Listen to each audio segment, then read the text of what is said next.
to Requiro. Today we are going to be talking about Luigi Mangione's December suppression hearings, and this is part 3 of the little series I'm doing. This video will be the final part of my little series I'm doing covering the December suppression hearings in Luigi Mangione's case, and this is also the final week in the December suppression hearings, because like we already know, it went for like 3 weeks. In reality, something like this is only meant to last 1 week, but it lasted 3 weeks.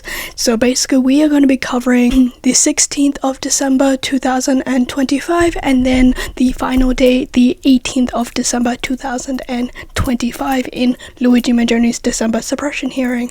And this video will be pretty similar to my last 2 videos covering the December suppression hearings, like going over the live tweets, me complaining we don't have transcripts yet, and then me saying this is the best what we're gonna do until we get them, yada yada, and then my little notes and breakdowns of basically what was said in the live tweets we got, because again, that is very much a raw transcript what we got.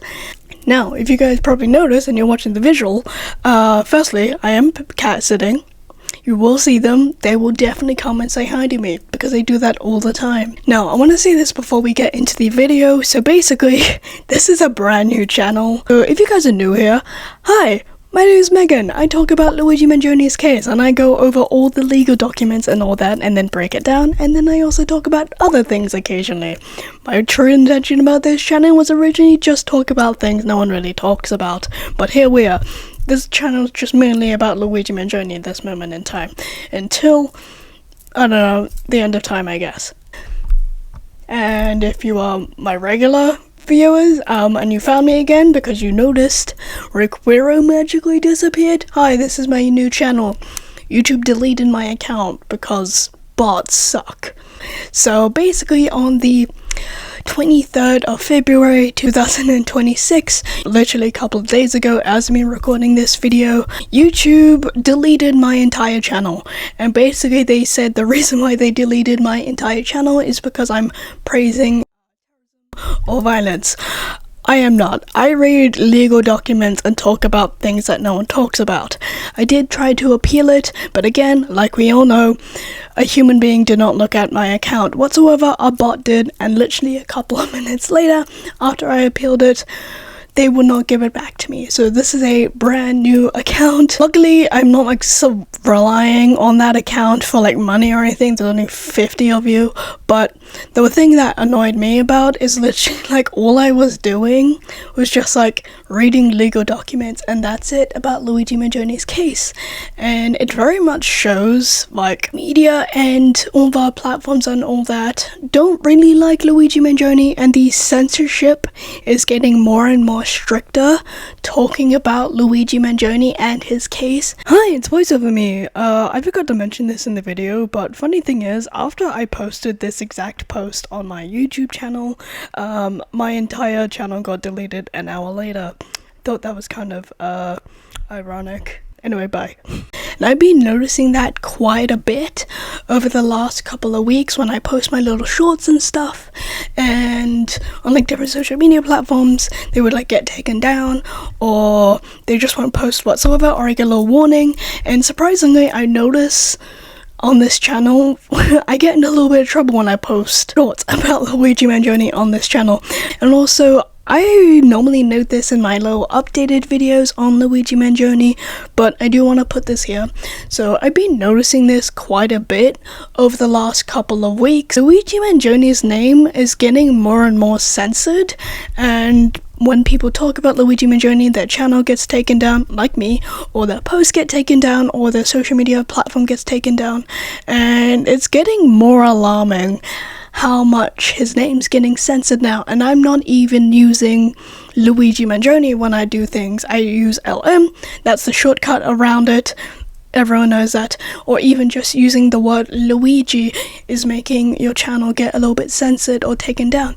And I'm also noticing you can't even say Brian Thompson anymore. I've noticed quite a bit, as well as the censoring and also the word officer for some reason.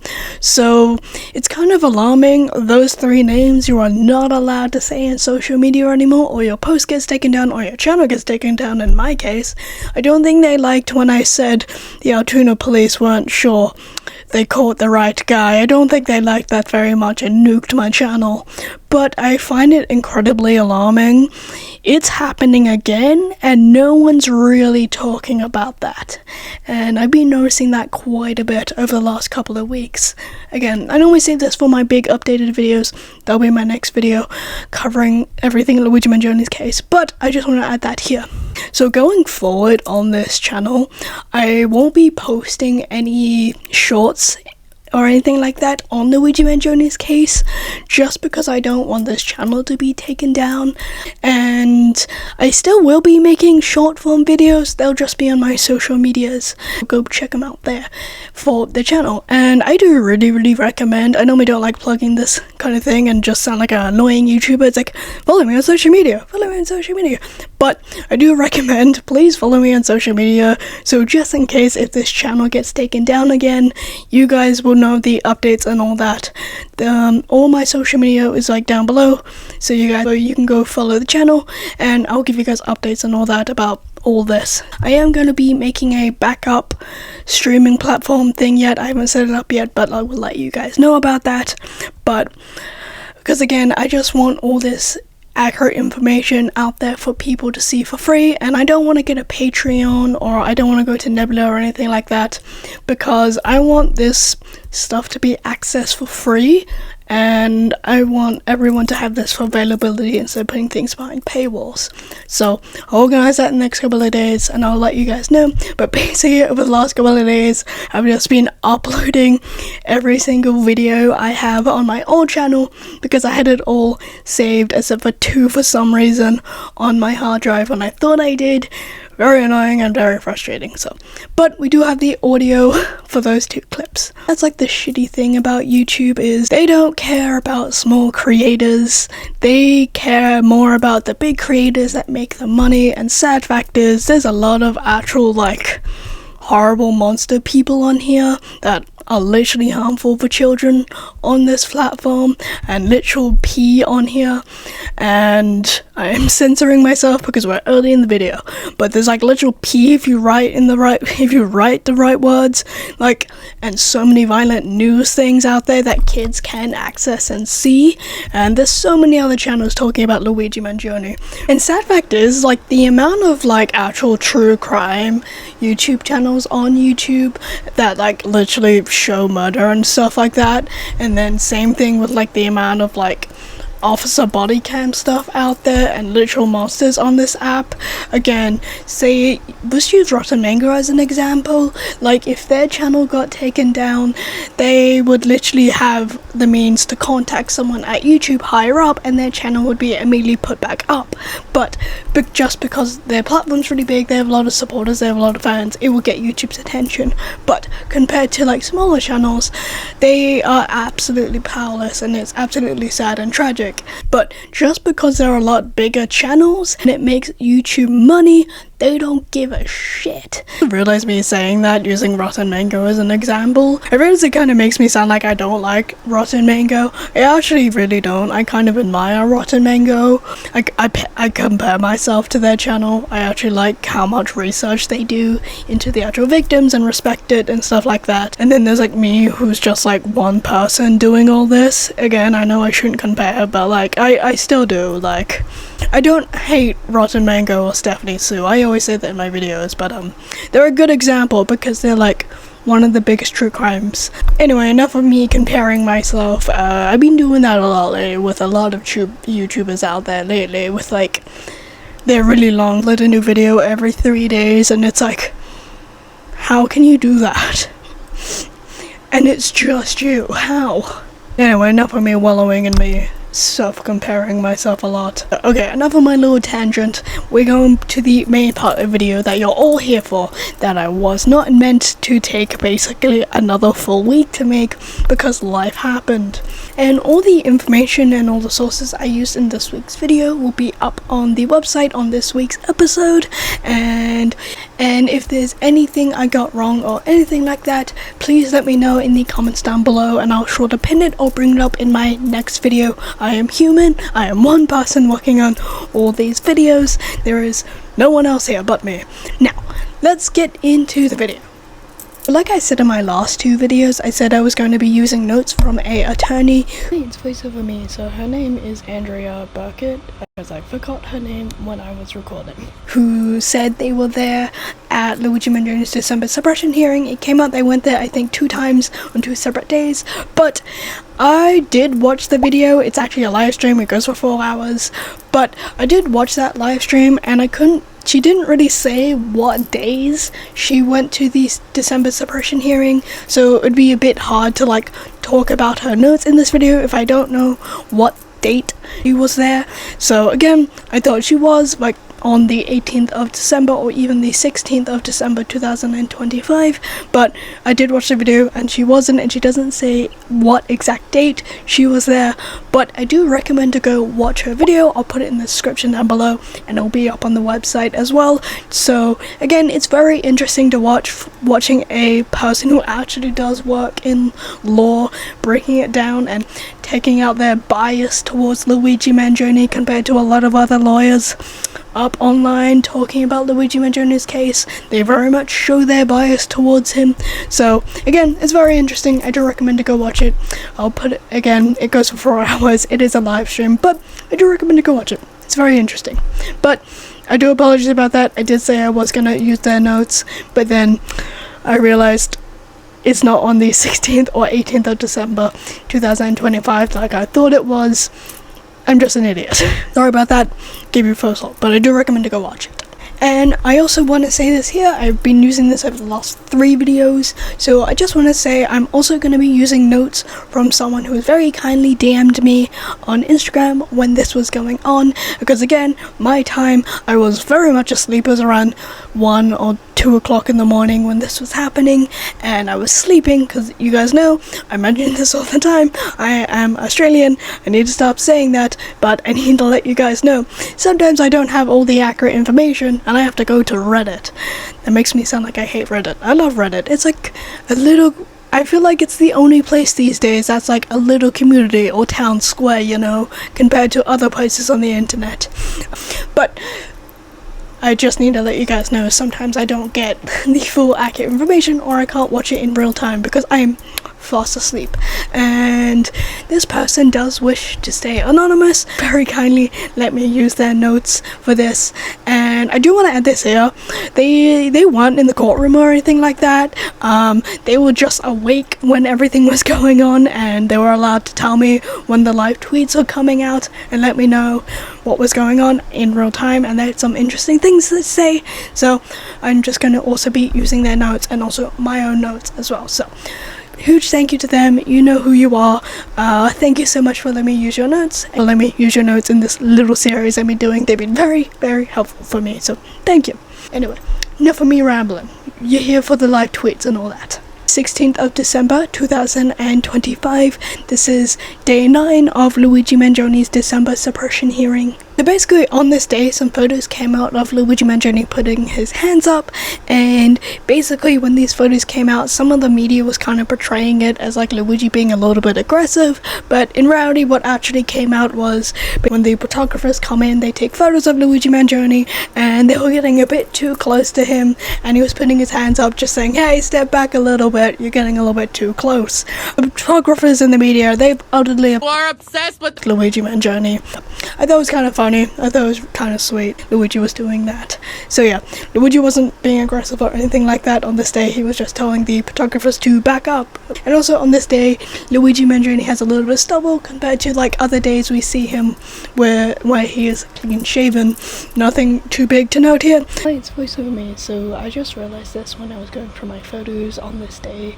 There I have a screenshot of his wrists, and you can see there is dents from the handcuffs on his wrists on this day, just because of how tight the handcuffs were.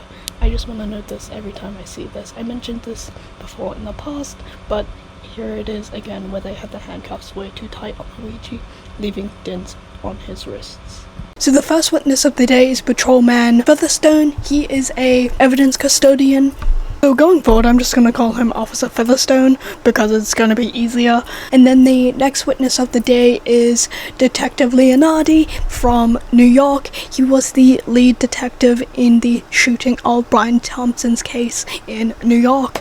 And there was another witness that came out, but it was very much vague who it was. Did the timeline of things for Luigi Mangione's case and all that. That was incredibly messy.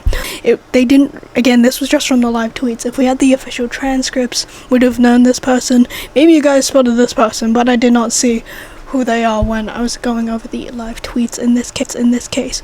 But again, there are 3 witnesses that came out on this day, but the most important one, I think, is Detective Leonardi's statement before it got cut off by the prosecution. So these are the live tweets from the 16th of December 2025. I'll pop them up on screen for you guys.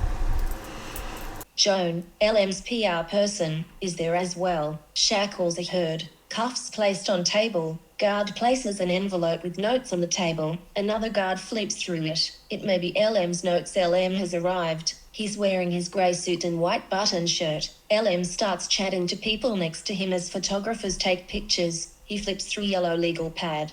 Come to order. Calling Patrolman Featherstone Kaplan. Prosecution. Questioning him. Featherstone been there for 4.5 years. He's assigned to evidence custodian at Altoona. ADA Zachary Kaplan, what do you do at the Altoona PD? Featherstone, evidence custodian. Before that, MSG, drove trucks. LM is looking inside a red folder, whispering with Jacob. LM head down, still reading contents of red. LM looks up when Featherstone asked how many times a backpack was searched when someone placed under arrest had a backpack. And were they all warrantless searches? He said all of them. ADA, what percentage of arrests there involve search of a backpack? Featherstone, 40%, I'd say. ADA, did you participate in the arrest and processing of LM? Featherstone, yes. I heard the radio call to McDonald's. Kaplan is asking Featherstone about Altoona policies. Individual brought in, shackled. Officer completes the form etc.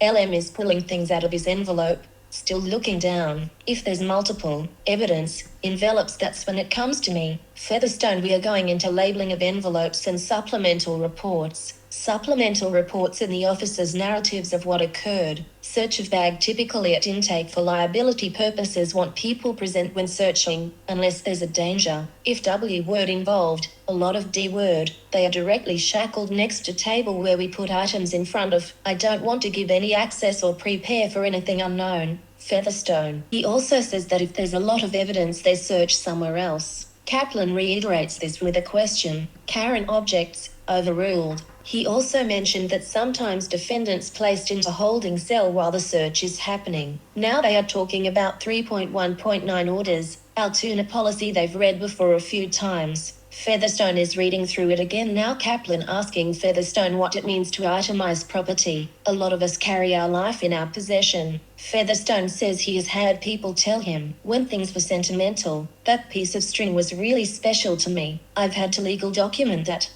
We have some homeless people who have 20 pairs of socks, so I'm not going to notate every brand of sock in their bag. I'll say they have a bunch of socks in their bag. Featherstone, the 3rd of January 2010 property policy, secure storage in detainee property. Featherstone reading Altoona policy again. ADA, please read to us from the Altoona policy. Featherstone, all property shall be removed and inventoried. We use tamper-proof tape, then place it into my evidence locker. How much space is on the RN1 form they fill out when prisoners get to intake? For property description, 1 line.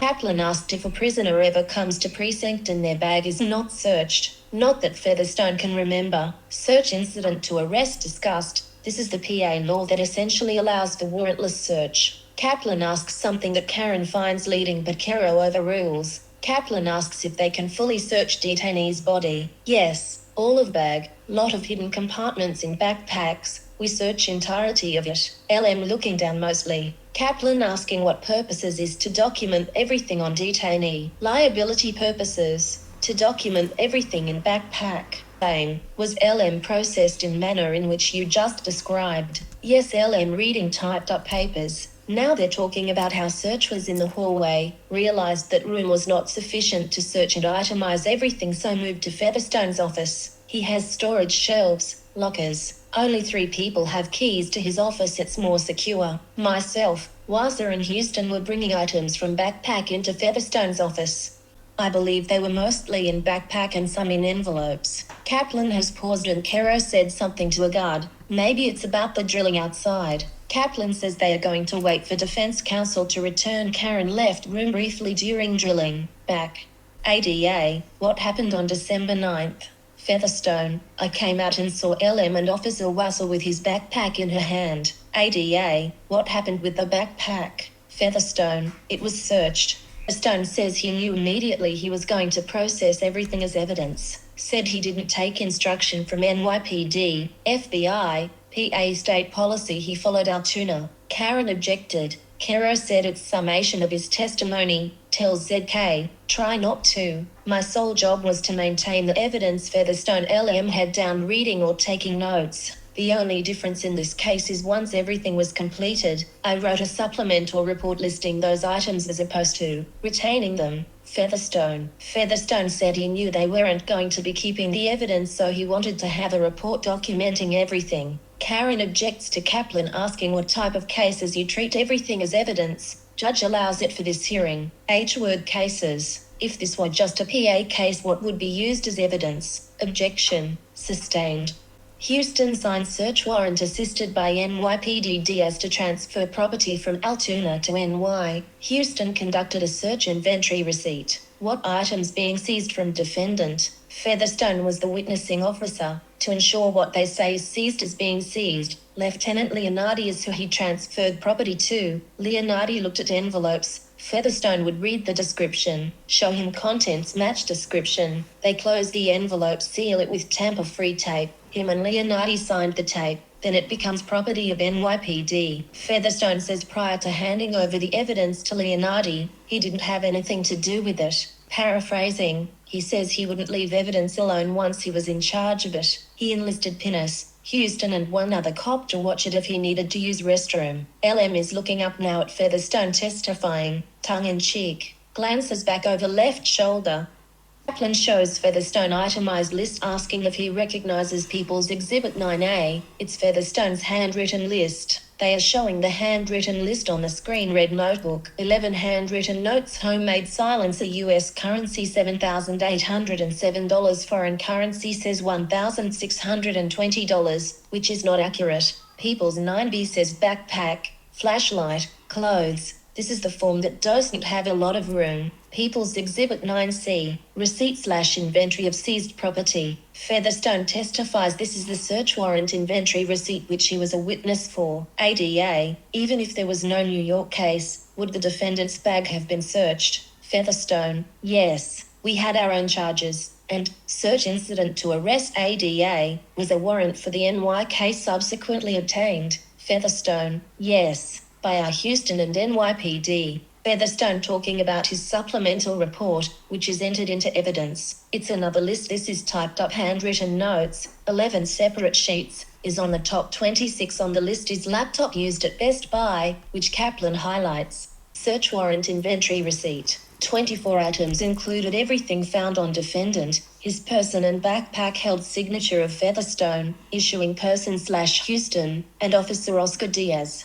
CVS receipt and a Best Buy receipt. There's CVS security footage and Best Buy security footage. The officers went to Best Buy, observed him using a laptop. Then, objection sustained. Was this laptop taken from his backpack or his person? No, it was brought to me by an officer. This is included in the supplemental report. Piece of evidence not recovered from his person. Featherstone testifying they don't usually hold perishable items. They throw them away. Featherstone is testifying that he remembers seeing certain pages of notebook were ripped out. Now talking about Houston photographing clothing. Karen is whispering to Mark. Kaplan is reading some numbers of evidence, said there was a numbering error. Karen objects to showing all items. Kaplan says he offers to court to review but won't publish all of them to court. Now there are objections. They are now looking at evidence labels from Altoona PD. They are showing the handwritten notes envelope. Why did you write criminal H word? Featherstone says someone else wrote it for him. He's assuming the other person wrote it, assuming this evidence would go to NYPD. They are shown the red evidence tamper-proof tape and see the two signatures that Featherstone and Leonardi signed and dated. Kaplan says because of Karen's objections they won't be showing in the contents of this envelope. That's why she objected. It's his 11 handwritten notes. Then property number 2 is red notebook, ledger. 3rd is US passport, Maryland ID, 3 debit credit cards all named to LM.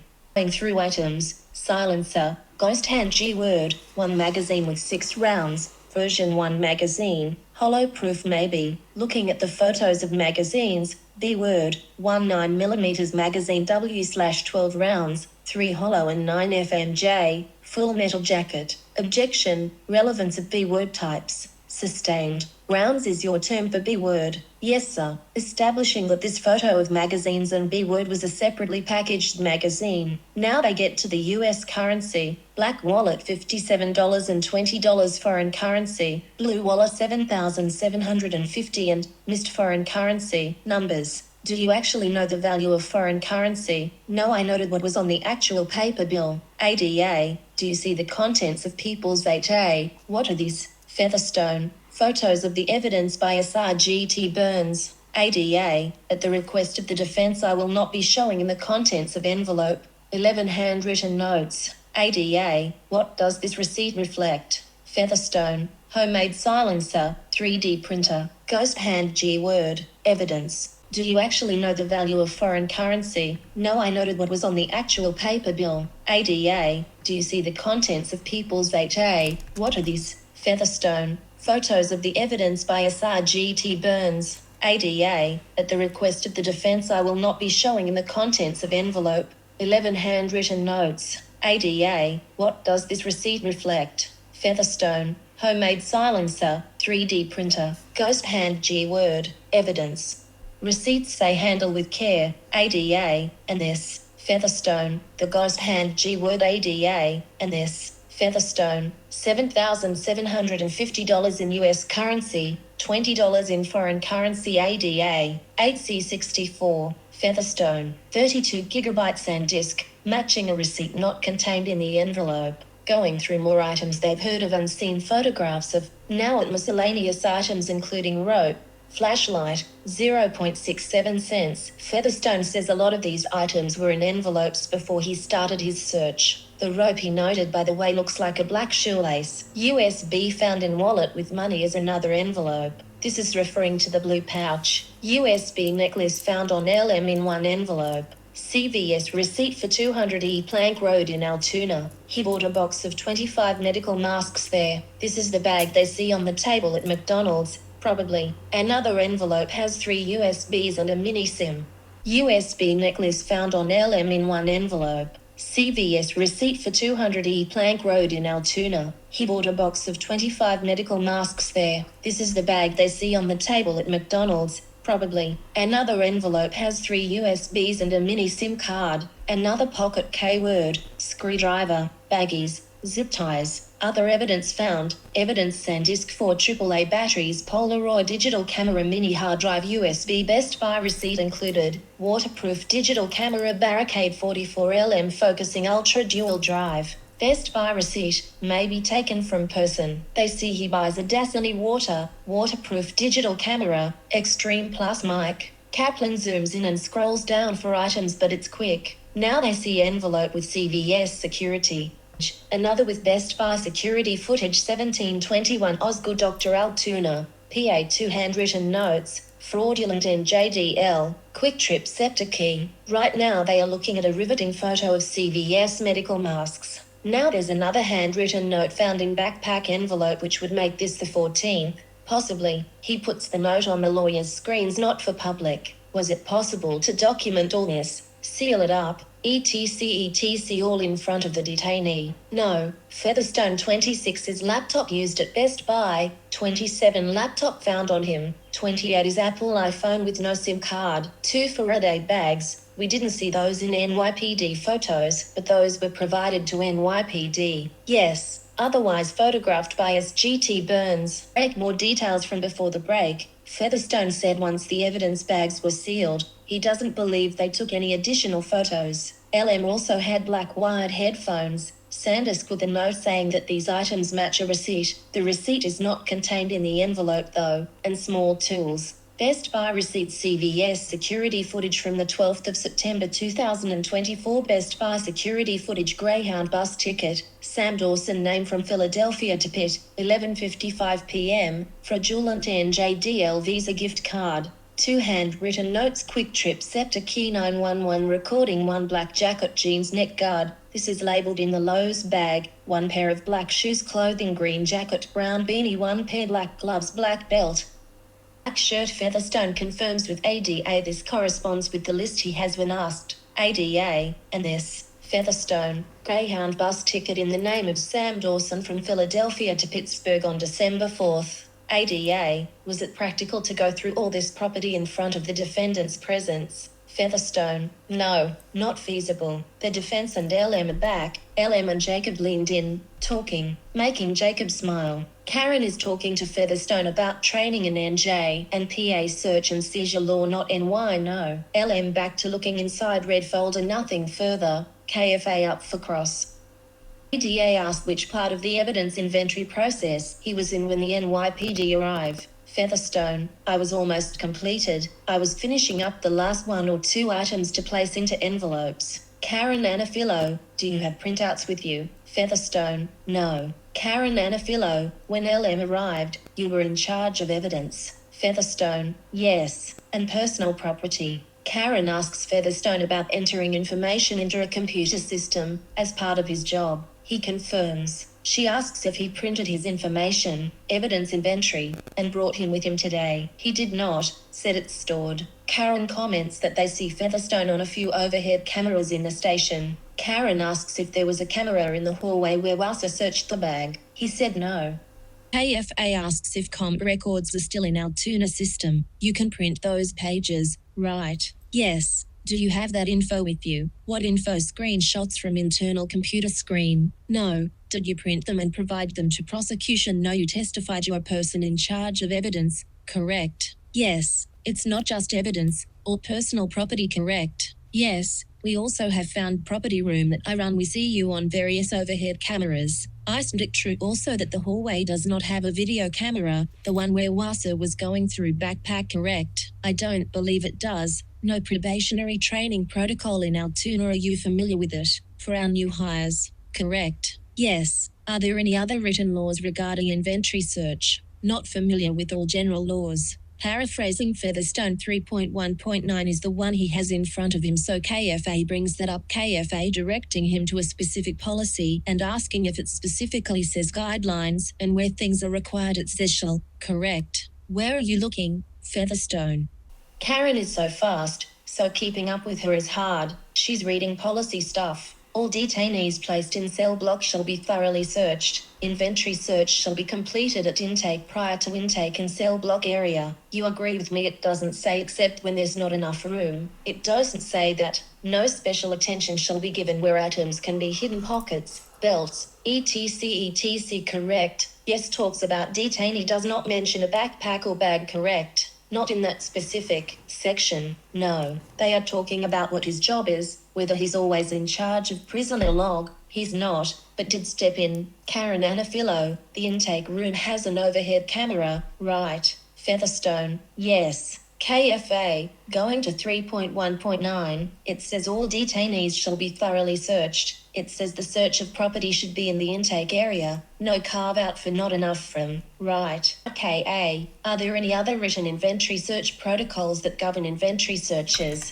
Featherstone, just the one in front of me. KA, directing your attention to 3.1.9, policy doc, prisoners, detainee searches, etc. Where things are required it says shall. It shall be the responsibility of the officer XYZ 3.1.9 inventory searches of the detainee. All detainees placed in the cell block shall be searched by the processing officer regardless of any searches in the field. It shall take place at intake area, prior to entry of cell block. You agree? It doesn't say, not if there's not enough room. Featherstone, yes. Karen asks about his responsibilities and about placing items in an evidence locker. Featherstone says it's not always his responsibility. He was helping out an officer that day. R&I is the Altoona Dep prisoner log. Are you aware there's also a Pennsylvania document called an R&I? For our Dep, it's all interchangeable. Return and inventory. Defense Exhibit D being marked. Shown to prosecution first. LM looking up.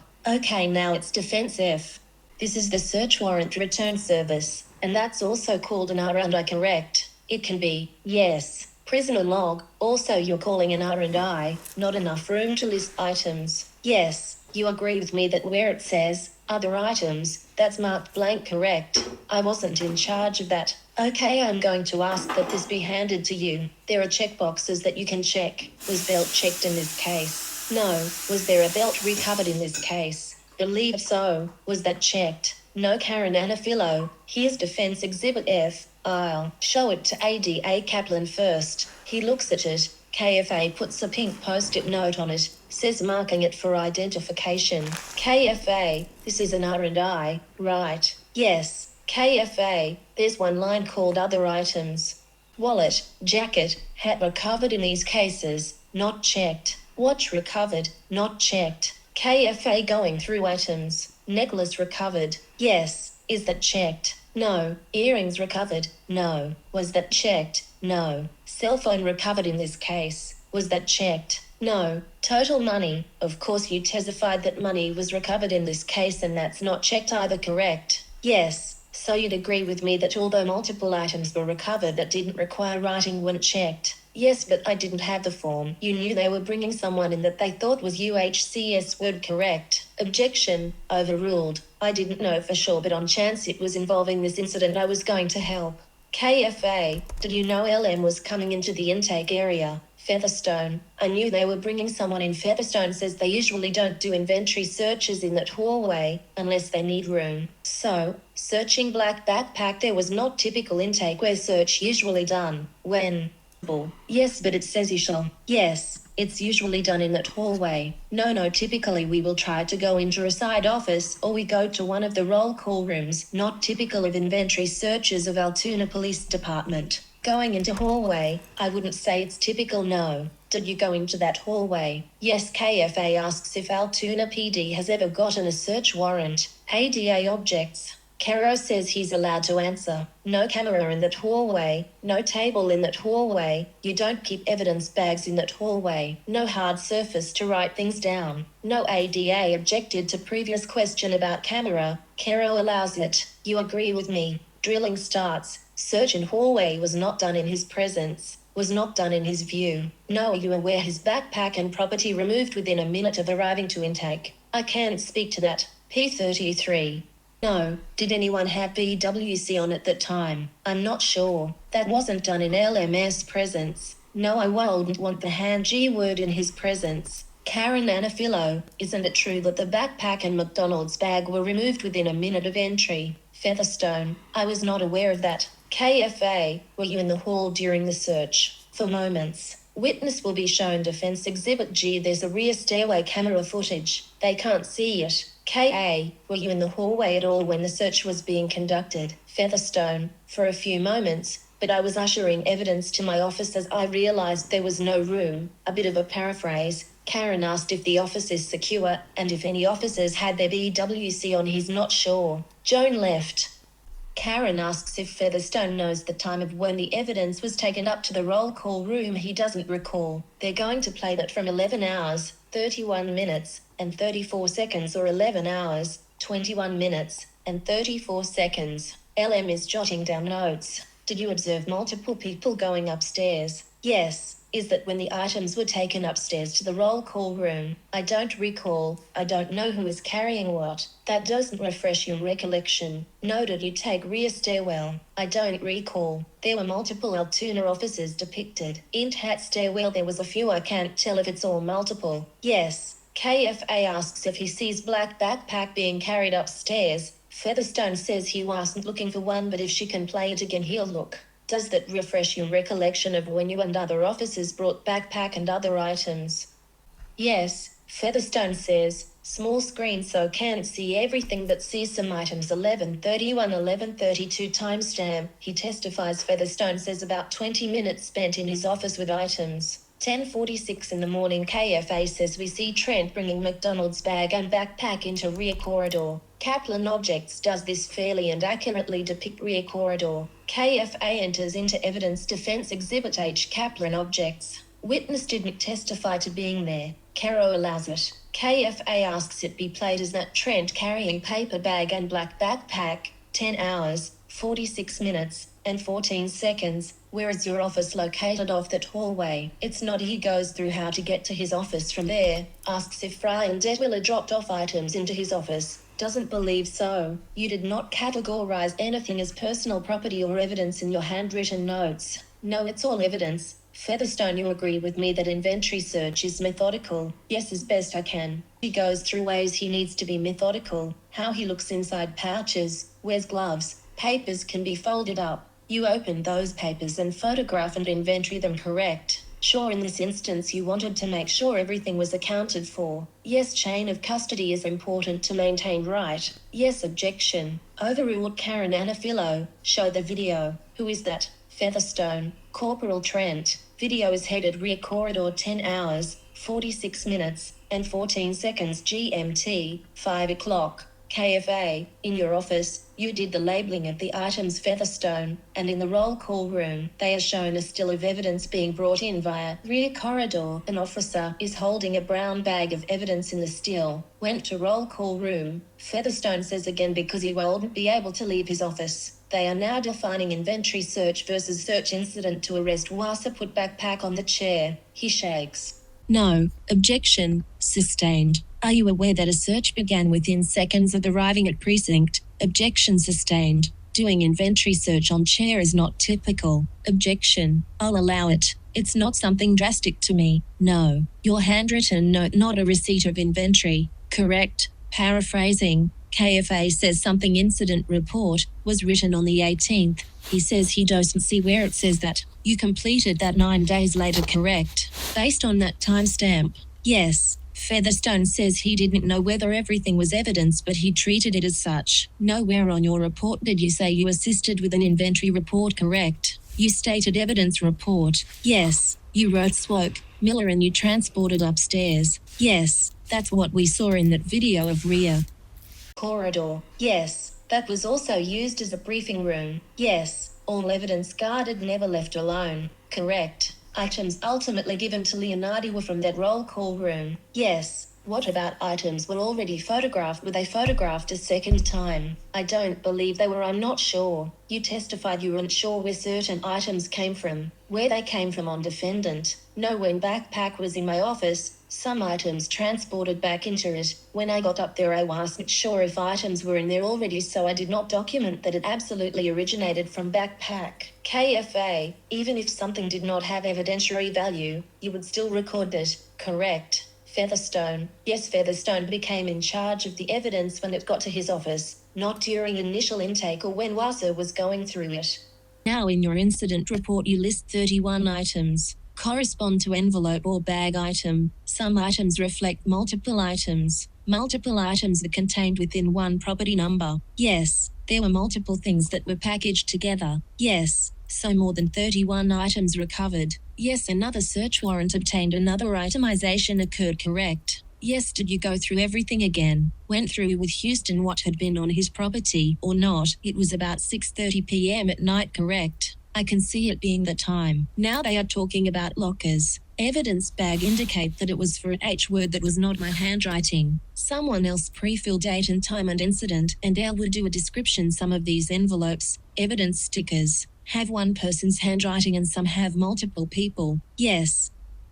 I'm going to ask that we pull up Exhibit 8C Item 21. KFA, Featherstone sips water. KA, nowhere on your report did you state you did an inventory search, correct? You said evidence collection. Featherstone, yes, KA, and you also wrote in there that Swope, Miller and you transported evidence to your office. Featherstone, yes, KA, that was also used as a briefing room, correct? Featherstone, yes K.A., and the evidence was guarded. Featherstone, yes K.A., we saw in the video clip of going up the stairs, they were carrying a backpack. Featherstone, yes K.A., we saw in the video search that you took things out of the backpack. Featherstone, yes K.A., and you weren't in charge of the evidence until it came into your office. Featherstone, yes.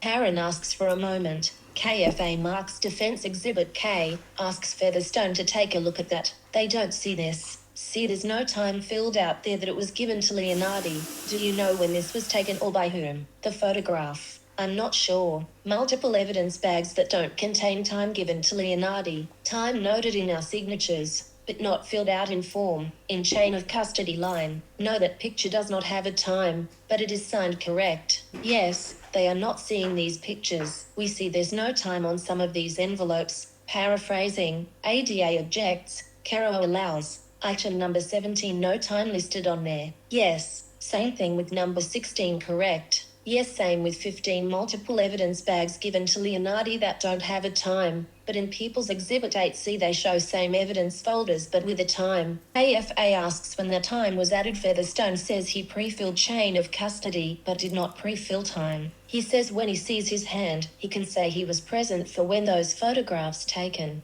Who filled out inventory? Houston, were you present? Yes. What was list of search warrant receipt based on? What was being seized at that time? Anything on defendant's person or property? Defense Exhibit F, return of service and inventory. Karen referring to this. Kaplan asks for witness to have a copy. Featherstone says this is not the one he witnessed. This is the search warrant application. He's not the witness on this. Okay. Karen, city docket. You testified it on direct. You said you put items of value on there, correct? You put a flashlight on that, correct? I did not. He didn't fill it out. Doesn't remember who it was. Karen walks over to Mark. Karen talks to Jacob. Goes back up. Organizes her papers and asks for a moment. Karen Agnifilo, nowhere on your report did you call it an inventory search, right? Featherstone, I didn't. KFA, what you gave to NYPD Leonardi was from the roll call room, right? Featherstone, yes.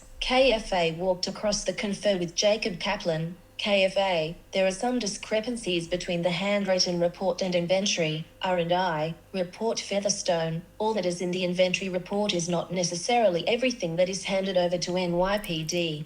The docket lists a backpack, correct, flashlight, correct, clothes, correct. Yes, multiple lines could be used to fill out items and only those 3 items listed, correct. Yes. I'm going to show you what's in evidence as People's Exhibit 9C. This is inventory of seized property by Houston. Who filled it out? I believe Houston. Not your writing. It's not that list should be same as your inventory list. The items here not going to match mine because some items not LMS personal property, like 911 recording. I'm saying everything on my list what was turned over to NYPD. Everything on inventory of seized property is inventory seized from him. Is there a wallet listed here? I have a USB from a wallet. I do not see wallet. No. You listed wallet in inventory, correct? In my narrative, yes. Maryland DL, does it say anything on here? On inventory receipt, yes. Visa gift card, I see 3 debit cards.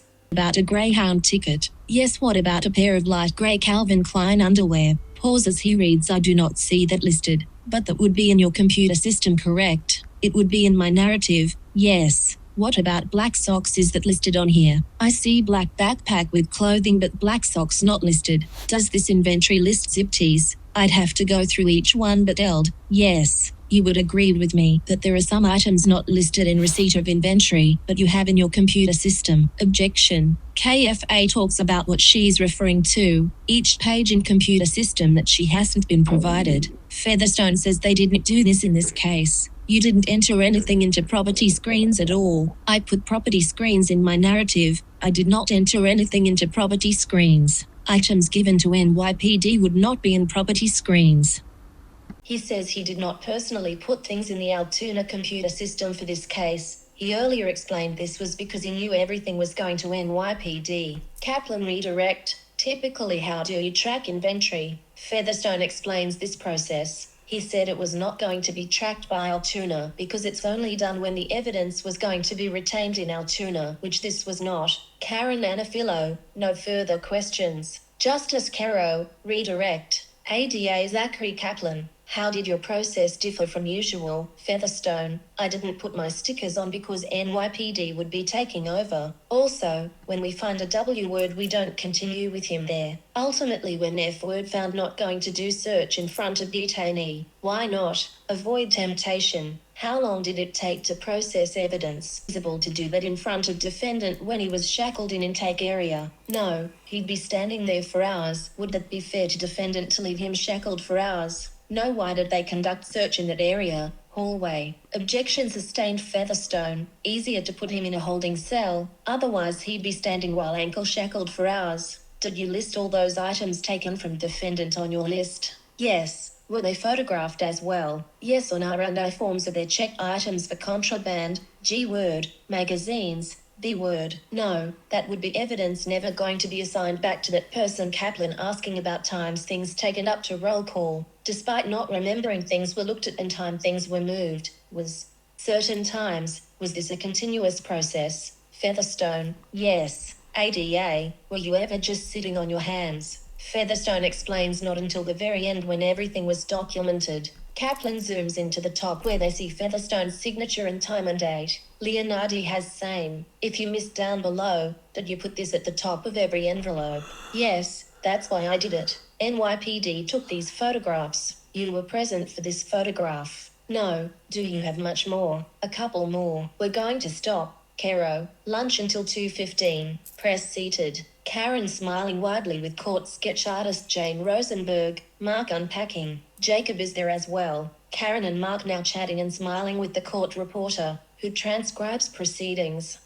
Joel Sederman is back. Shackles are heard. Come to order. Cops removed some seats from defense table. Defense seated in front pews for some reason. A different defendant is being sat as a brief interval to LM's proceedings. The defendant left. P53 LM is back. The legal team is back to their table. Featherstone is back. Kaplan back up. Shows Featherstone's handwritten notes, where he itemized the property in upstairs roll call room 9C as inventory receipt for search warrant. Purpose for this versus handwritten itemization. Itemization for my reference. Inventory for search warrant what items seized from suspect. Houston conducted the search warrant 1 and he didn't tell him what to write. LM and Mark talking to each other, leaned into each other. LM is back. The legal team is back to their table. Featherstone is back. Kaplan back up. Shows Featherstone's handwritten notes, where he itemized the property in upstairs roll call room 9C as inventory receipt for search warrant.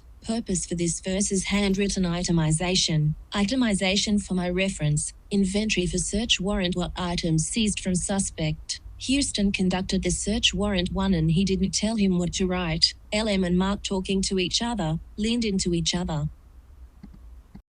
Kaplan says, is it fair to say some officers classify things as one thing, others do others, both are inventory? He redirect about doing things pursuant to policy. To be perfectly clear, defense asked you whether you checked off belt. How did you document those items of property including defendant's belt? On evidence envelopes, photographed, handwritten list. Nothing further. Is logging things to Altoona police computer system typical in an inventory search? Karen crossing at the time no. When report is done potentially yes. Any property that is withheld is it standard for it to be logged in your computer system? Yes. And you do this for Altoona, if you're keeping the item. Yes. Did you log anything about NJ driver's license? How about MD identification with correct name? Passport? No. G word? No. The Stone says he personally didn't. Those are for PA evidence. Yes. From the beginning you treated everything as possible evidence for NYPD. Is that your testimony? Yes. Label sticker says criminal H word.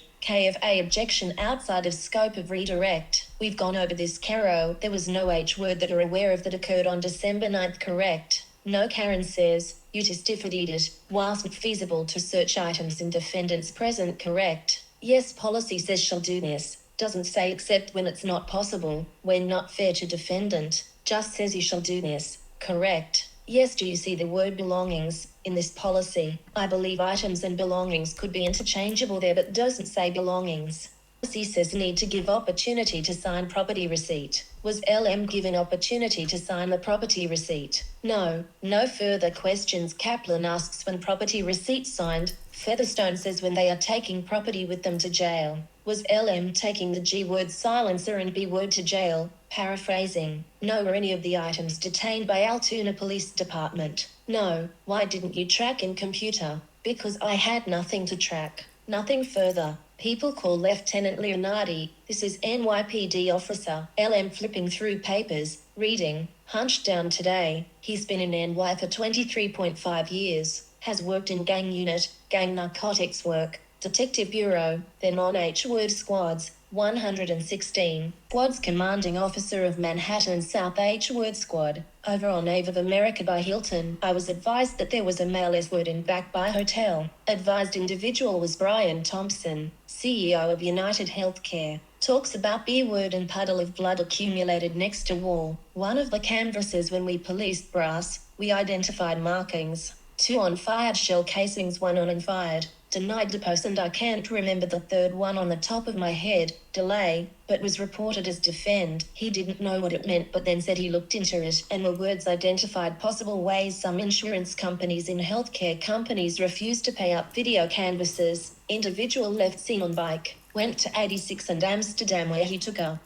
Saw him in Starbucks. During video canvases entered Central Park. Large search was done of the park. Backpack was located. What was in the backpack? Objection. Beyond scope of hearing. Mark what was in the backpack. Candy bars, candy and monopoly money. Due to the severity of the crime of M-word, LM popped head up and looked at Leonardi. They are looking at all the UHC suspect photos at crime scene, at hostel, at Starbucks, etc. Pre-incident, the day before they have person of incidents actually walked by. Brian Thompson in the hotel lobby. When they saw the individual in the hotel, they canvassed footage nearby. Suspect fled the scene on a bike, went into Central Park, and left a backpack in the park. We have footage of the suspect walking by, BT, in a lobby. We don't have a lot of video within Central Park, but we know he went in Central Park. Leonardi recognizes the video of the S-word, says it was distributed to the.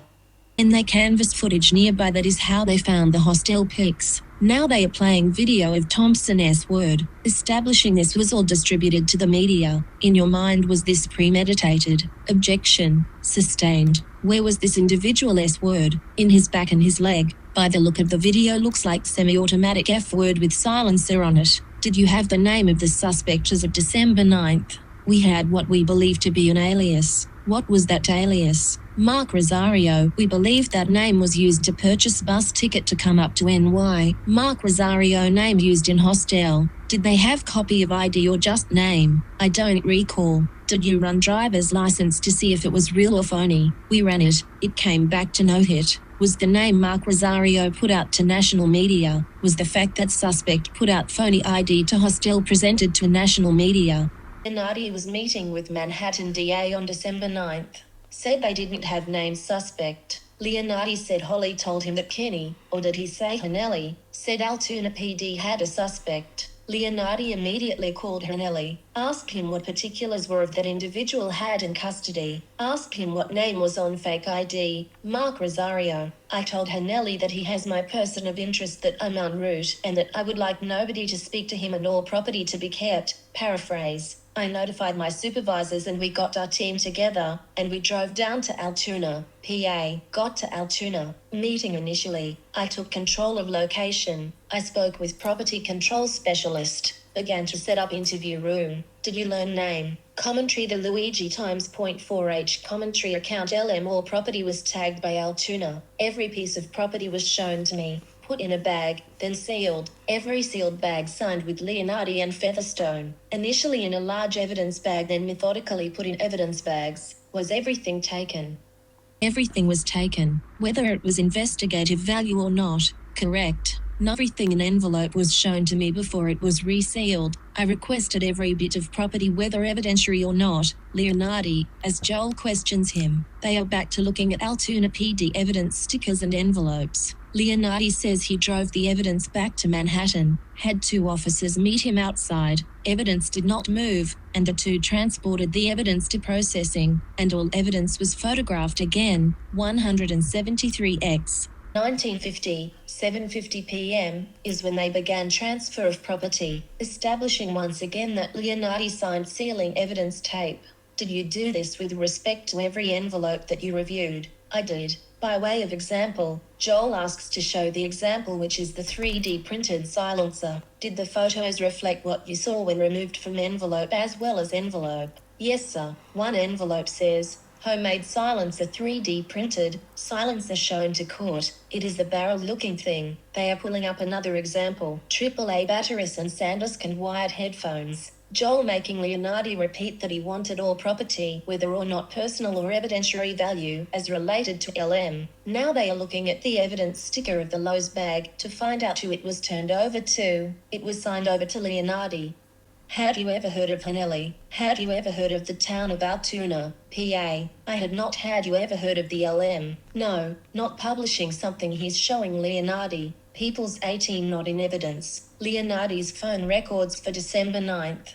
Do they reflect calls you mentioned with Holly and others? Scroll up please. Yes. Offered into evidence publishing the call logs on courtroom monitors. 10:39 a.m. missed call. 10:43 talked to Holly for a minute. Claudinelli at 10:45 a.m. 10:49 Leonardi called Holly back to say he thinks they may have suspect. 10:52 he called Kenny, chief of detectives. He didn't answer. Then Kenny called back at 10:53. Then at 10:58 was Detective Cohen. 10:59 Leonardi thinks he talked to Det. Klein later says actually he doesn't know who that is. He'd have to look. 10:59 called Hanelli. 11:03 Klein nothing further. Mark approaches. About 10:45 you spoke to LT Hanelli from Altoona. Yes. Your recollection first time spoke to anyone at Altoona. Yes, you were going to come take this evidence. You were the lead. I was the lead supervisor in the H-word squad. Fair to say you gave him directions. The directions were you don't want anyone to speak to him. I say directing, but I'm also asking them. They don't have to listen to what I have to say. Professional courtesy. You're investigating H-word. Your H-word, pardon the expression, trumps their fake ID, Mark. Once possibly established that their person in custody was my person of interest, he asked them not to speak to LM. You had Mark Rosario name in advance to December 9th. Prior, yes. Mark Rosario comes from what sources? Hostel, yes. Came to you in the form of bus ticket. Person of interest took bus in name Mark Rosario, yes. When you learned that the person in Altoona had given the name Mark Rosario, that was a major step forward. Is that fair to say? Fair to say. Even before got call from PA they had run the Mark Rosario name and knew nothing had come back in their search. You learned from Hanelli that Mark Rosario was connected to NJDL. Yes. Mark accidentally says September 9th. Says if he ever says September he means December. I went with multiple people to Altoona. He drove. This is not just a wild goose chase.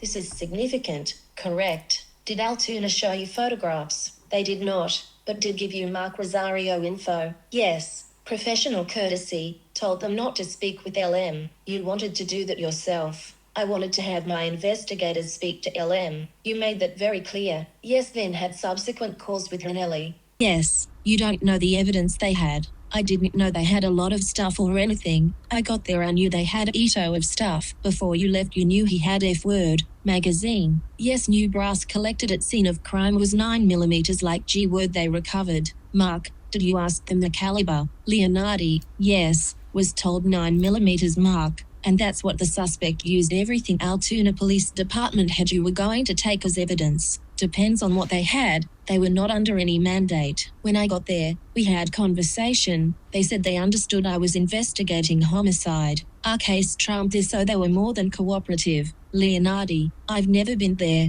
I hadn't even heard of it. Leonardi on why he told Altoona to have all property held. He didn't know if they were going to give it back to LM or loved ones, so he was making sure. Envelopes had criminal H-word in envelope. Is that true for every single envelope that property was in? I believe so, yes. The criminal H-word was the one you were investigating. Yes, no H-word in Altoona, PA they were investigating. There was none. Mark, you set up a room for an interview of LM, and that took place, correct? Leonardi, correct. Leonardi testifies he didn't know whether or not LM was given Miranda warnings, says he still doesn't know. Why wouldn't that be something that's important to know? Yes, it would be relevant if he'd been given Miranda warnings. Yes, until today, Nunes told you that, correct? Cederman gave warnings, To LM, did anyone tell LM he was going to be video or audio taped during this interview? I do not know. Leonardi doesn't know if PA is two-party consent state. Without knowing what the rules were in PA, you yourself set up a procedure where LM was going to be audio and video taped without him knowing.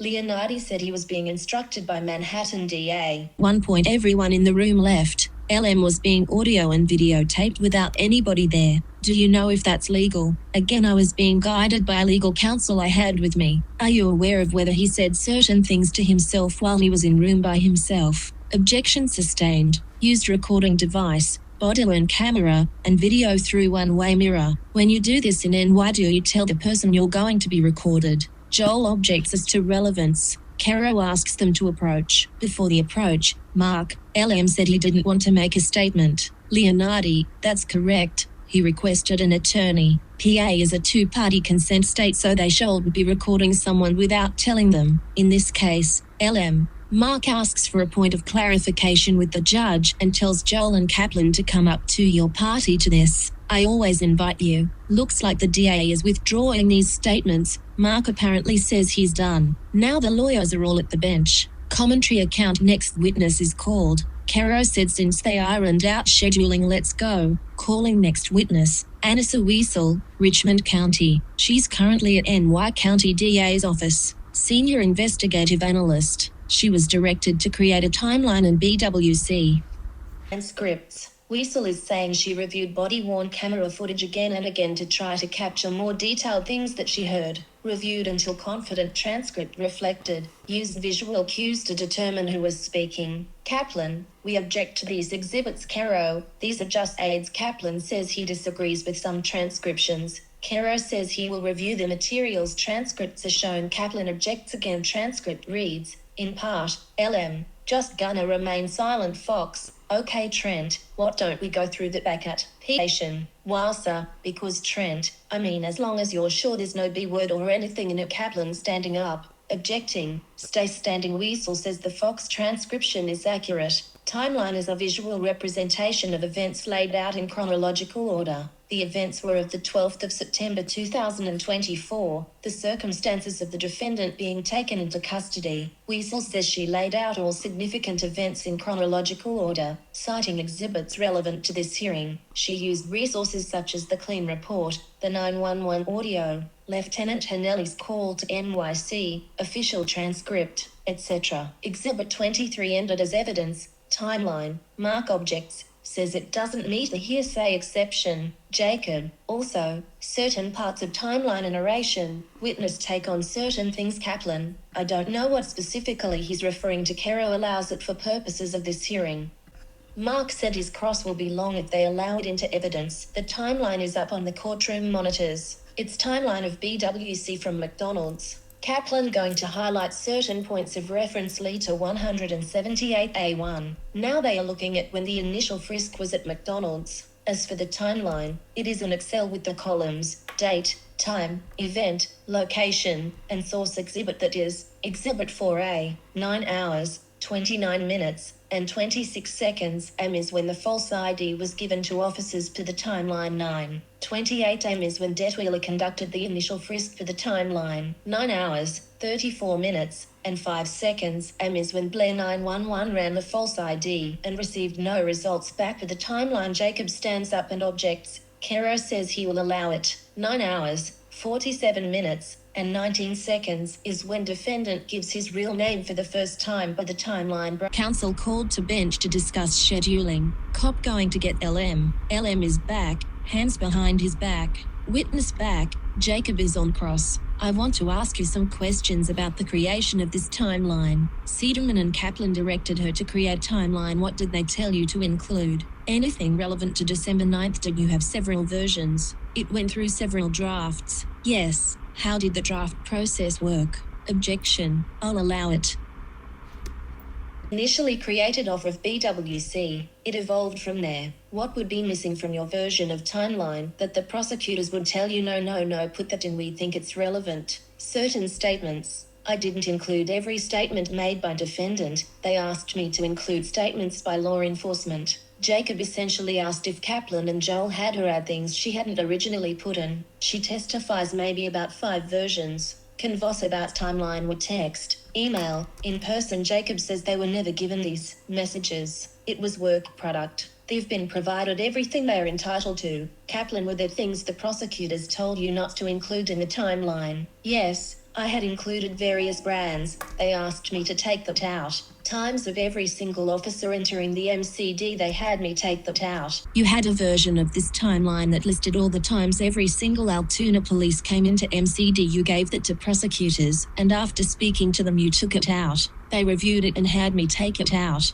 She says she also worked with ADA Kristen Bailey to make the timeline. Weasel is asked if Burns showing up is in the timeline. She says she doesn't know. Jacob says it doesn't. Objection. So then Weasel needs to look. None of these entries into MCD made it into the timeline, after listing several officers. Correct. Context. Weasel seems fairly young. Did you indicate that LM wanted to remain silent? Yes, I included it in 72. No, that wasn't my question. At the time he was given Miranda warnings and asked if he wanted to give a statement. He said no. I don't recall. Jacob, in your timeline does that include when SGT Burns arrives to the McDonald's? Weasel says she needs to check. Jacob says it doesn't. She checks. Weasel. No, I do not have it on there. Jacob. The same is true for Corp Miller. Weasel. Correct. Witness given her timeline. Kaplan objects. Kero says this is to refresh her recollection again because she said she doesn't recall. Jacob talking about different things she didn't include in timeline. She doesn't recall why she didn't add. You had the ability to extract Wass's statement from the conversation, but the other statements that Trent made, Miller made, you did not include in timeline. Correct. I did not. Trent said we should get a warrant. You didn't include that in your timeline. I did not. Same with Miller. Did someone tell you not to include that in the timeline? Not that I recall. You just chose not to include the BWC talking about warrants in the timeline. Yes, you were sitting in court past few days. You watched all BWC. Did nothing happen in those 6 hours that were important to these hearings? I believe the bags were searched. Did SGT Burns testify that he went through the notebook and took pics? Yes, that's not in timeline, is it? It's not. Whose decision was it to not include 10:49 a.m.?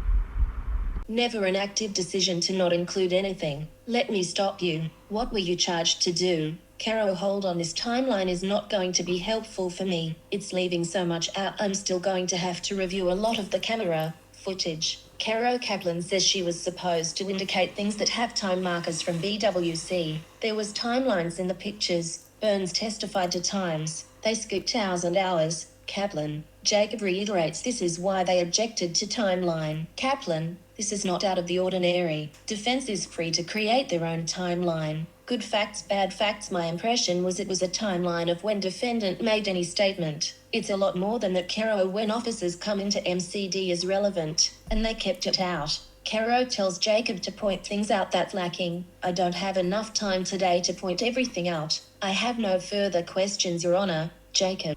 Kaplan redirecting. Who do you receive assignments from? Adas. Kaplan asking about comments around search warrants. Joel whispers something to him. Is everything accurate based on evidence in this case? Yes, can be verified. Does it cover everything that happened in MCD from his interaction with police until he was removed? Nothing further. You just pay attention to what the does want. Yes, is this an aid to the court or an aid to the prosecutors? Objection sustained. No further questions. Mark stands up to ask again that this not be admitted to evidence. If it's an aid, that's fine. It's an aid. Karen. Cederman has used the word 29 times. Your Honor has said it has no impact to you. Only reason Joel used manifesto and adieresis word is not for Your Honor, it's for the press. So this gets reported a certain way and prejudices LM. Asks again to renew objection. Says no, that's not why he uses it. Something about establishing why police feared for their life from someone suspected of S-word BT in the back. We'll be back 11:30 a.m. Thursday, Caro. Hopefully, that's when we'll wind up. It's when the next witness is available. By the way, Leonardi did not use term E-word until Joel said it. KFA points out. Caro says it has no impact on him, and press has been using these terms from day one. Adjourned. Okay, so that was the end of... God, I'm so overexposed just in my face.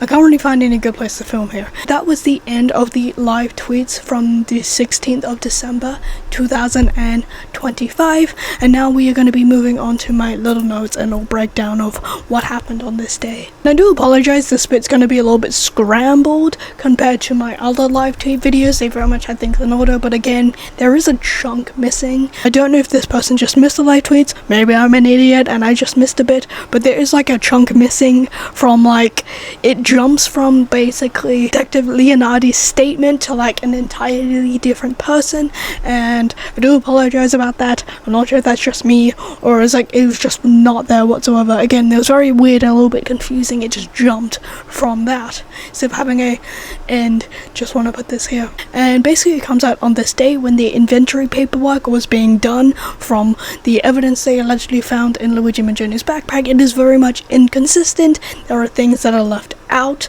that should have been in inventory search, and then there were things that were put in like as specific details, like say they would just have black shoes as the shoes Luigi Mangione was wearing, instead of like saying what brand of shoes and what type of shoes he was wearing, say like sneakers, Nike. I don't truly know if that was the shoes he was wearing on that day, just an example. And same thing with basic inventory paperwork. It very much just had many people with different types of handwriting on it, and it was very much inconsistent and really badly done. And it also comes out on this day. There's been so many more sketchy things happening with Luigi Mangione's backpack as well once it was got to the police station itself. And also it comes out, so the official paperwork that was for Luigi Mangione's backpack for the inventory search was sadly badly done, and it was done by multiple people, not just one person, just because of the amount of different types of handwriting was done in that one inventory report. Again, very interesting, very suspicious. Why were things left out? Why weren't things marked as inventory when they were meant to be put in inventory? Anyway, we'll go in that more detail in a minute. We're going to be talking about basically Officer Featherstone. He's basically the lead person going over Luigi Mangione's evidence and all that in his backpack and all that from the police station after Officer Warza. And he was also the one who did some other paperwork for the inventory search statement. I also talked about this in my last video. Basically the protocol for like doing an inventory search on someone is basically just do it in front of them, but make sure their hands or ankles are shackled. And basically the reason why they put Luigi Mangione in a holding cell when they were doing the inventory search is because they didn't want to hold him and blah, blah, blah. They didn't want him just to be standing there for hours on end, so that's why they decided to put him in a holding cell instead of like the standard procedure doing it in front of Luigi Mangione. And I thought that was incredibly interesting when that's real and it comes out by Officer Featherstone. Basically that is not standard procedure for doing an inventory search on someone, basically just because they didn't want them to be standing there for hours and hours with like handcuffs on their ankles, putting them in a holding cell instead of like doing it in front of them when they're meant to, because the amount of items there was in Luigi Mangione's backpack. So I thought that was kind of interesting. I thought it was kind of sweet as well. So basically the reason why they do it in front of people when they're doing a inventory search and note things down is, one of the reasons is just because of like make sure things aren't stolen or anything like that. I brought up in my last video, I think. I don't remember, or I read it. One of the two. But also another reason why they do it in front of the person when they were doing a inventory search, just so they can note things down if something was sentimental. And they use a example in this of like, say a little piece of string is like sentimental to the person that is being arrested or being investigated. They would like note that down instead of like throwing it out or something as like a scrap or anything like that, and they would like note that down. I thought that was kind of sweet. Like they kind of care about that a little bit. They probably don't at the end of the day, but I thought that was kind of sweet. This I want to note here. So basically Karen was going to ask Officer Featherstone about basically some questions about the Pennsylvania law, when basically the law was explained. Basically doing a illegal search on someone would be kind of okay in Pennsylvania, and Karen Agnifilo was going to ask some questions to Officer Featherstone, and then basically Judge Kara objects for Karen Agnifilo to ask further questions about that.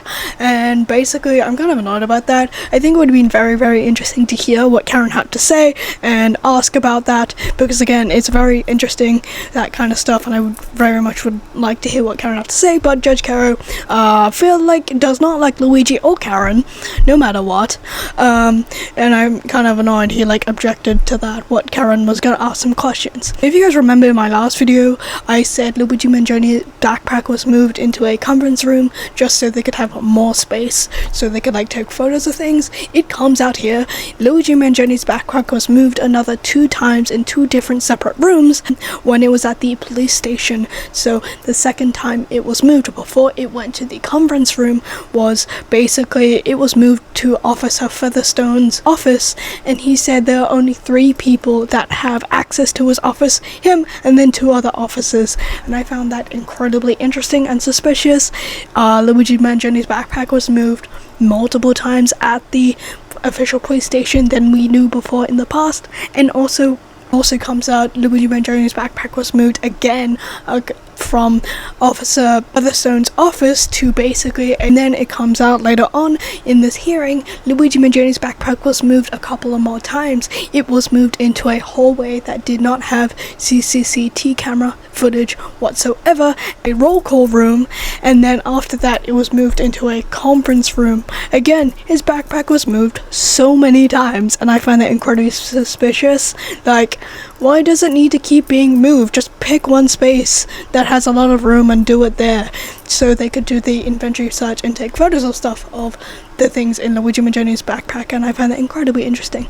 Now, this is very, very important. So basically it comes out as well, Officer Waza moved Luigi Mangione's backpack into a hallway that does not have CCTV footage whatsoever, and it also comes out Officer Waza did not have a body cam on, and also Officer Featherstone, he was being asked does he know the officers had their body cams on when this happened. He says he wasn't sure. It also comes out, was he in the hallway when Officer Waza was there with Luigi Mangione's backpack without the CCTV camera in that hallway, and he said he was there for a moment, but he's not really sure.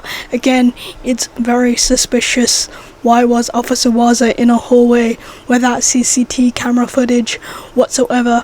And like we already know, she went to like we already know, Officer Waza's body cam was turned off after the McDonald's when she was driving to like we already know, Officer Waza loves not turning her body camera on. Her body camera was kind of on at the McDonald's, and then she turned it on, and then when she got into a police car, she turned it off. She did not have that recording when she had that interaction between Officer Fox and Officer Waza. She did not have that interaction recorded whatsoever when they both pulled to the side of the road.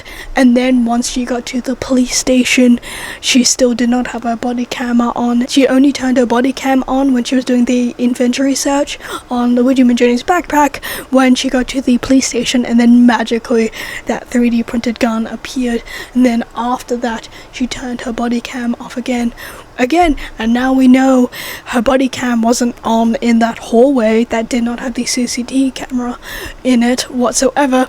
And same thing with her body cam wasn't turned off there was no CC camera footage there, but she still had Luigi Mangione's backpack there. Again, so many little holes are coming out of everything surrounding Luigi Mangione's backpack. Is incredibly suspicious, and it very much comes out very suspicious shit over the last 3 videos, talking about basically when Luigi Mangione's backpack was illegally searched by Officer Waza. Again, Officer Waza was the one who found that 3D printed gun, and a lot of the things surrounding Luigi Mangione's backpack and the suspicious shit going on that was surrounding his backpack was very much done by Officer Waza and Officer Fox. Now, basically, the Officer Waza did that search in a hallway without any CCTV camera footage in it. So basically the only official footage we got was from Officer Waters' body cam when she turned it on, when she magically found that 3D printed gun on Luigi Mangione's backpack, allegedly. And basically that is the only footage, because she did it in a hallway without any like CCTV cameras in it. This entire thing, what Officer Waza and Officer Fox were doing to Luigi Mangione's backpack is incredibly suspicious. Them pulling over to the side of the road, them not turning her body camera on the entire time, and then doing it in a hallway with no CCTV cameras in it. Again, it's incredibly suspicious. And then the only time she would turn her camera on was when she magically found that 3D printed gun. It's incredibly suspicious what the fuck she was doing. I'm sorry, I'm swearing. I get a little too passionate and I start swearing. My apologies. But it's incredibly suspicious, and we can connect the dots of what was going on with this one backpack. And it's insane how much things were going on surrounding Luigi Mangione's arrest. Same thing with the backpack. And it's insane how goddamn suspicious and sus everything was going on when they were arresting Luigi Mangione. It's insane. And so it comes out basically the reason why multiple people's writing on the report is because he handed off the reason why they had paperwork basically, and then it also comes out as well, he handed off the paperwork to be done by another officer, and that was Officer Diaz, to do the rest of the paperwork. Again, it's very interesting and suspicious why these officers are just handing things to other people why can't one of you guys do it? It's not that hard. So suspicious. Like we already know, the official paperwork that was done when they did the inventory search on Luigi Mangia's backpack was done by multiple people and done many hours later, and even days after Luigi Mangione's backpack was originally taken away from him. Again, very interesting and suspicious of like how goddamn incompetent these officers are. And basically it comes out Officer Featherstone was the one who wrote down the amount of money he found in Luigi Mangione's backpack, the foreign currency and also the US currency, and basically he admits he does not know the difference between foreign currency and the US currency, and he just wrote down what he saw on the notes, and that's why Luigi Mangione was denied bail, because they thought Luigi Mangione had $7,000 roughly in foreign currency. In reality, it was $12, like we already know, but Officer Featherstone is a fucking idiot and did not understand the difference between the foreign currency and the US currency, and he basically admits he just wrote down the numbers that he saw on the notes. How the fuck do you guys just not know this? Why are so many officers just don't understand foreign currency? Like, why, Altoona? Why? I feel like at least maybe one of you would have understand foreign currency is different to the US dollar, but it seems like they don't. Why? You know, there's a bigger place in the world than just the US, you know, guys. I don't think they knew that. Lol. We already know that's why Luigi Mangione wasn't allowed bail, because they thought he was going to flee the country. But like we already know, you can't flee the country with $12 roughly in foreign currency. It also comes out as well, some of the officers went to Best Buy because apparently a Best Buy receipt was found on Luigi Mangione, and some of the officers went to Best Buy and looked at the CCTV footage, and basically it came out in the CCTV footage Luigi Mangione was using a laptop at Best Buy, but it didn't really verify. Again, these are just live tweets, so basically they weren't really sure was Luigi Mangione using a laptop at Best Buy, one of the Best Buy laptops, I don't really know, or like he was using his own. They didn't really verify that whatsoever. Again, these are just live tweets, but I thought I should add that here. It also comes out as well, the officers don't really keep perishable items. They would normally just throw it out, but they decided to keep the perishable items that they found on Luigi Mangione, and basically it comes out basically on the paperwork, basically like I said earlier, the amount of officers that had many different types of handwriting and many different officers that were doing it instead of one person like it's meant to. Basically it comes out, basically there were, and this adds another layer of like more people that were doing one thing of paperwork than one person.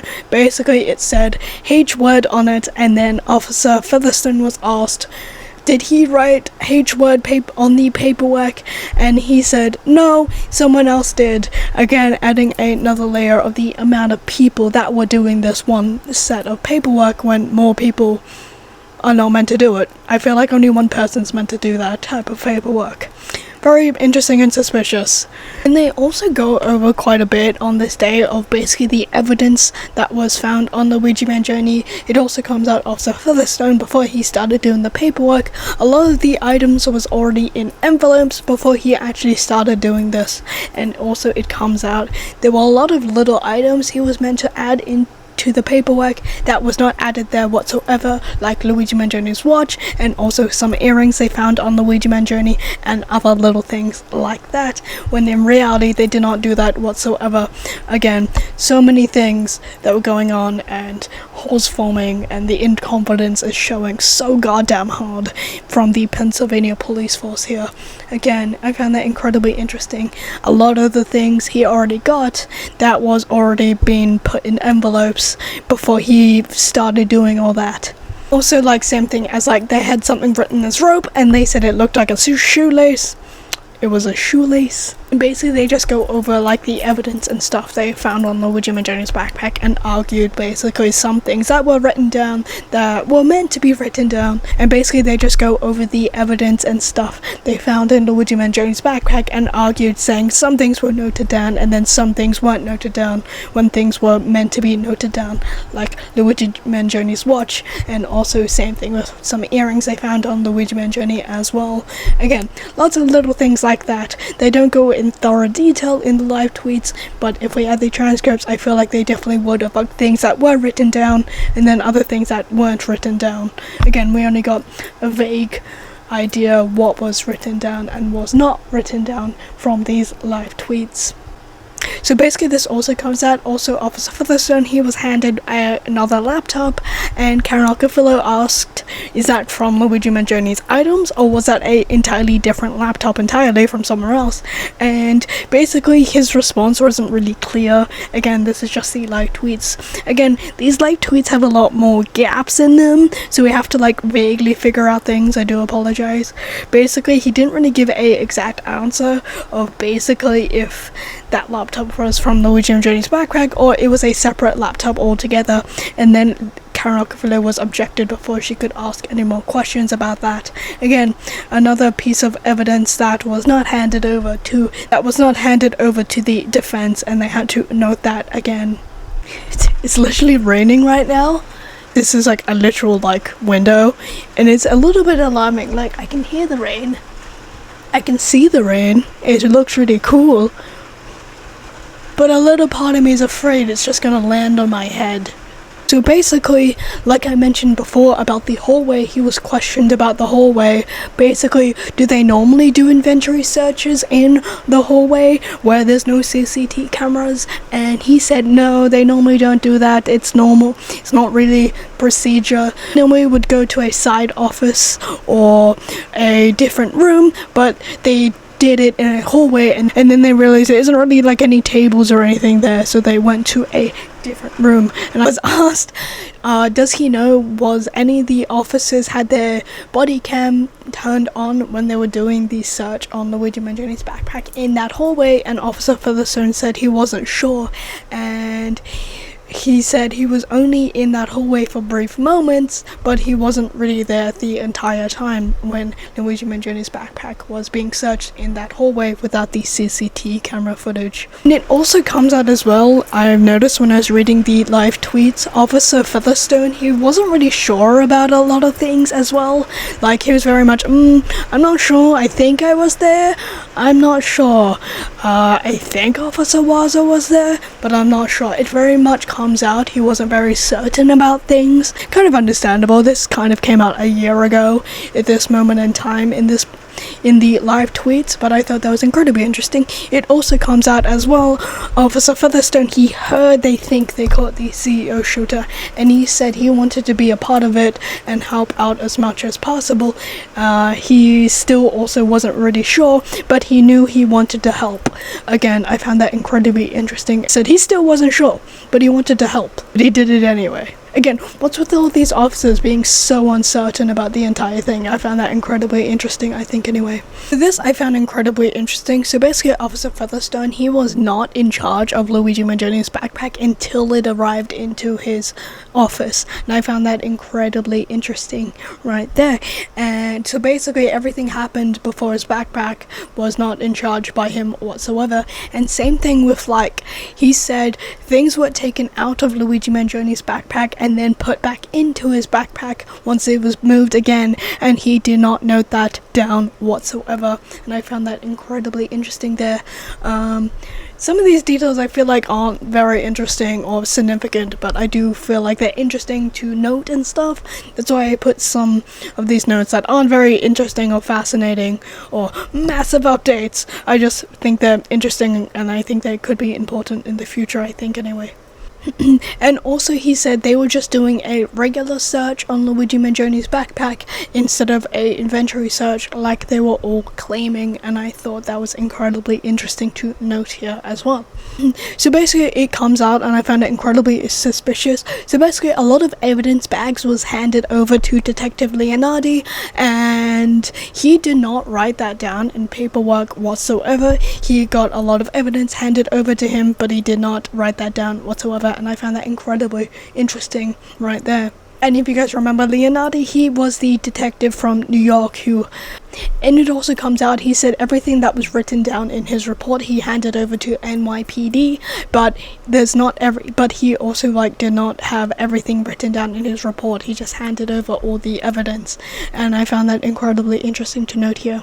And I found this incredibly interesting. So basically Officer Featherstone admits, basically he said he did not track any of the items whatsoever because he knew it was all going to be transferred to NYPD, and knew if it was remaining in Pennsylvania he would track it, but he knew it was just going to be going to New York and their department, so he did not do that whatsoever. Same thing with the stickers. He said he would normally put stickers on items, but he said he knew they were going to New York, so he did not do that whatsoever, and I found that incredibly interesting. Like I said before in my last video, and also earlier in this video, basically it very much comes out they were all just working together, even if they were claiming they weren't whatsoever, if that makes sense. Like, Pennsylvania did a lot of things for New York, and like we already know, New York, the officers in New York basically said, hey, do not go into this further, we want to be the ones to look into this, not you guys, but Pennsylvania did it anyway. This I found incredibly interesting. So basically, if someone is going to go to jail, they would normally sign a property receipt, and then some of those items they allegedly found on that person would be going with the person that is being arrested, and that's what they would have in prison, and I found that incredibly interesting. But Luigi Mangione did not sign a property receipt whatsoever. Moving on to the next witness, and also a little bit of the third witness. Again, the third witness is a bit vague, live tweets, etc. And basically, Leonardi, he is the lead investigator in the shooting of Brian Thompson, and he rushed from New York all the way to Pennsylvania so he could question the alleged CEO shooter in that moment in time. Again, he went to Pennsylvania so fast after hearing that news. We'll go over what he said, and it's Leonardi also told officers in Pennsylvania, hey, do not look into this any further, please let us do it, because it's their case, it's their thing, let them do their thing. And he basically grabbed all his camera gear and rushed to Pennsylvania so he could interview Luigi Mangione with his camera gear. We will cover that in a minute. Also comes out, Leonardi, he said he did not look at any photos or anything like that of the CEO shooter. Find that interesting. A lot of them look at them at Fox News. I'm surprised. Anyway, he said all the information he got about Luigi Mangione and the alleged CEO shooter they allegedly caught in Pennsylvania, Altoona, is just from Hanelli, Altoona in Pennsylvania, with a lot of other people as well. So So like so many people rushed to get to Pennsylvania in Altoona. Basically, Leonardi said he wants his investigation team to be the one to question and ask Luigi Mangione, but it's not really in order. It's more so a courtesy thing for Pennsylvania officers to not do that. But again, like we already know, they did a bunch of things for New York on their behalf and they didn't ask. So nice of them.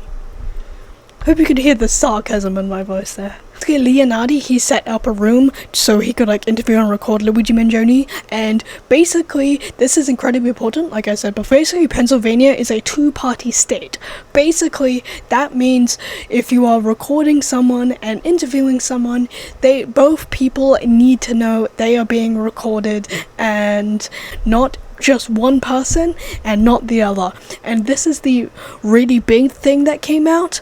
Leonardi never told Luigi Mangione he was being recorded whatsoever when he was interviewing Luigi Mangione, and that is massive. Luigi Mangione was meant to be told he was being recorded, but he was not told he was being recorded whatsoever, and he said the only reason he was just following Manhattan's instructions to record and interview Luigi Mangione, but in reality in that state, Pennsylvania, Luigi Mangione is meant to know he was being recorded when they were doing that interview, and that is a massive no-no. And another thing that came out as well, basically Leonardi was not told whatsoever Luigi Mangione was not read his Miranda rights, and he only found out on that day, literally that date of the hearing, that's when Luigi Mangione was not told his Miranda rights. In that entire time, it's been a full year at that point, and he did not know Luigi Mangione was not read his Miranda rights. And basically after this, the prosecution basically told Leonardi they do not want this to go forward because literally what Leonardo did was a literal crime violating another Luigi Mangione's rights, and Luigi Mangione is meant to know he was being recorded in Pennsylvania when they were doing that interview, and anything he said cannot be used whatsoever going forward. It very much sounded like, oh shit, he did something illegal and he's gonna fuck up this entire case for us. We need to shut him up now. That's basically what it sounded like, and I really fucking wanted to hear what he had to say. So I'm kind of annoyed we did not get Mark Cafilo's husband and also the other lawyer working in Luigi Mangione's case. I don't remember the other lawyers, I'm sorry. I only remember the married dream team in Luigi Mangione's case. Anyway, basically we did not get the cross-examination from that detective, and that's kind of annoying. I really wanted to hear what the fuck he had to say. Basically, it's extremely interesting why the fuck the prosecutors said, oh shit, we need to shut him up now or this thing is fucking blown for us. Again, very interesting, I think, anyway. And he was just so excited to catch the CEO shooter. He did not look up this whatsoever. So basically everything Luigi Mangione said in that interview is not allowed to be used whatsoever, and it's been thrown out. Massive win for Luigi Mangione's legal team, but holy shit, that was big. Again, it's incredibly suspicious and sus. He did that, and he was just so excited to catch the CEO shooter, be the one to question him, like every other officer in this arrest of Luigi Mangione. They are just so excited to catch the right guy. They just miss bluntly rules they are meant to follow and look into things more and do their jobs correctly, but they all did not do that whatsoever. At 7:15 p.m, Leonardi signed off on all the paperwork so all the evidence would be handed over to him. So this I found interesting. So basically when Leonardi was being questioned, basically he said, if you guys remember, he told people in Pennsylvania, hey, do not look into this any further, and basically he said it's normally like another order, is kind of more of a suggestion of courtesy for them not to do it, but he said he said they don't really have to follow that, but they can do it if they want to, but it's more so out of courtesy. And I found that incredibly interesting, and he said this is the first time he's spoken to anyone from Pennsylvania in Altoona about this entire situation. Again, I found that incredibly interesting. And also another thing that came out, he said basically his case prioritizes the Pennsylvania Altoona case of them with the fake ID, and basically his case is above the fake ID case they are claiming against Luigi Mangione in this moment in time. So Leonardi has never heard of Altoona in Pennsylvania before. He's never heard of Luigi Mangione before. It also comes out from his phone call logs. He got one missed call from Officer Hanley, and then a couple of minutes later he called him back, and basically the phone call lasted roughly a minute, and basically Officer Hanley said they think they caught the CEO shooter. Again, adding another layer of uncertainty of every time they say think or they're not sure or maybe. Again, adding a layer of uncertainty there. It's good they do talk a little bit about the CCTV footage before Brian Thompson was shot, and they talk a little bit about the footage of Brian Thompson being in the lobby of the hotel before he went out. And this I kind of want to bring up here, so please take this little bit of information I'm gonna tell you with a little bit of skepticism, but I found it incredibly interesting. So I came across this on Instagram, someone basically comparing the time when Brian Thompson was shot and also the picture of someone riding a bike that they are saying it was Luigi Mangione that are claiming and sharing it around everywhere. Basically, that CCTV camera of the person riding the bike and the person who shot Brian Thompson, they are happening at the exact same time. How can one person be at one place at the same time? And I thought that was incredibly interesting, and I did not notice that whatsoever. I do have access to basically the photos, but I don't have access to the CCTV footage of when Brian Thompson was shot. But that footage does kind of float around online when you watch edits, shorts, etc., and then probably in the US, but where I live, I can't find that CCTV camera footage whatsoever when Brian Thompson was shot. But I do find that incredibly interesting. I do recommend, please take it with a little bit of skepticism. I did find it online, people can fake things, but I did find it incredibly interesting, and I did not notice that before in the past. Like you guys know, I couldn't really notice it in the past, but I thought it was incredibly interesting to note here anyway. Thank you to the person who posted that online. I found that incredibly interesting. I did not see that, but thank you to you. So basically, this little bit I'm going to talk about briefly about that witness that it's very vague. It doesn't really say who it is in the live tweets, but basically it comes out they're the one who made the timeline and handed it to everyone, and it very much comes out Judge Carroll was absolutely pissed. He was so angry because it was a very confusing timeline and he did not understand it whatsoever, and I found that incredibly interesting to note here, how annoyed Judge Carroll is getting in these. I think he wanted this done and dusted in like a span of a week, but my dude, you can't settle something like this that turned into a mini trial in a week that the prosecution decided to turn it into one. I do find it incredibly interesting how much the prosecution decided to turn this into a mini trial. Like, do they think they need to like say everything out now because they're kind of realizing they don't really have anything to stand on? That's what I think what was going on. They literally decided to turn this into a mini trial because shit, if things don't come out or we're not allowed to use certain things, we have literally nothing. I find that incredibly interesting, and my thoughts anyway on that little bit. Should I say alleged? I don't know, probably. At the end of the day, Karen basically said Leonardi did not started using E-word towards Luigi Mangione until Judge Carroll said so. So yeah, again, incredibly biased towards Luigi Mangione, all that. And basically, she is making this statement. She's making this just because so the media doesn't take this and run with it, because like we already know, the media is very prejudicial towards Luigi Mangione, and they take anything negative towards Luigi Mangione, or even shit they make up, and run with it. And basically making a smear campaign out of Luigi Mangione instead of, like, you know, actually doing their jobs, like we already know. Like, it also comes out basically the statement Luigi Mangione's mum made about Luigi Mangione. They twisted that so much and ran with that when it was absolutely false whatsoever, like we already know. So that's the end of my little notes of the 16th of December 2025 in Luigi Mangione's December suppression hearing.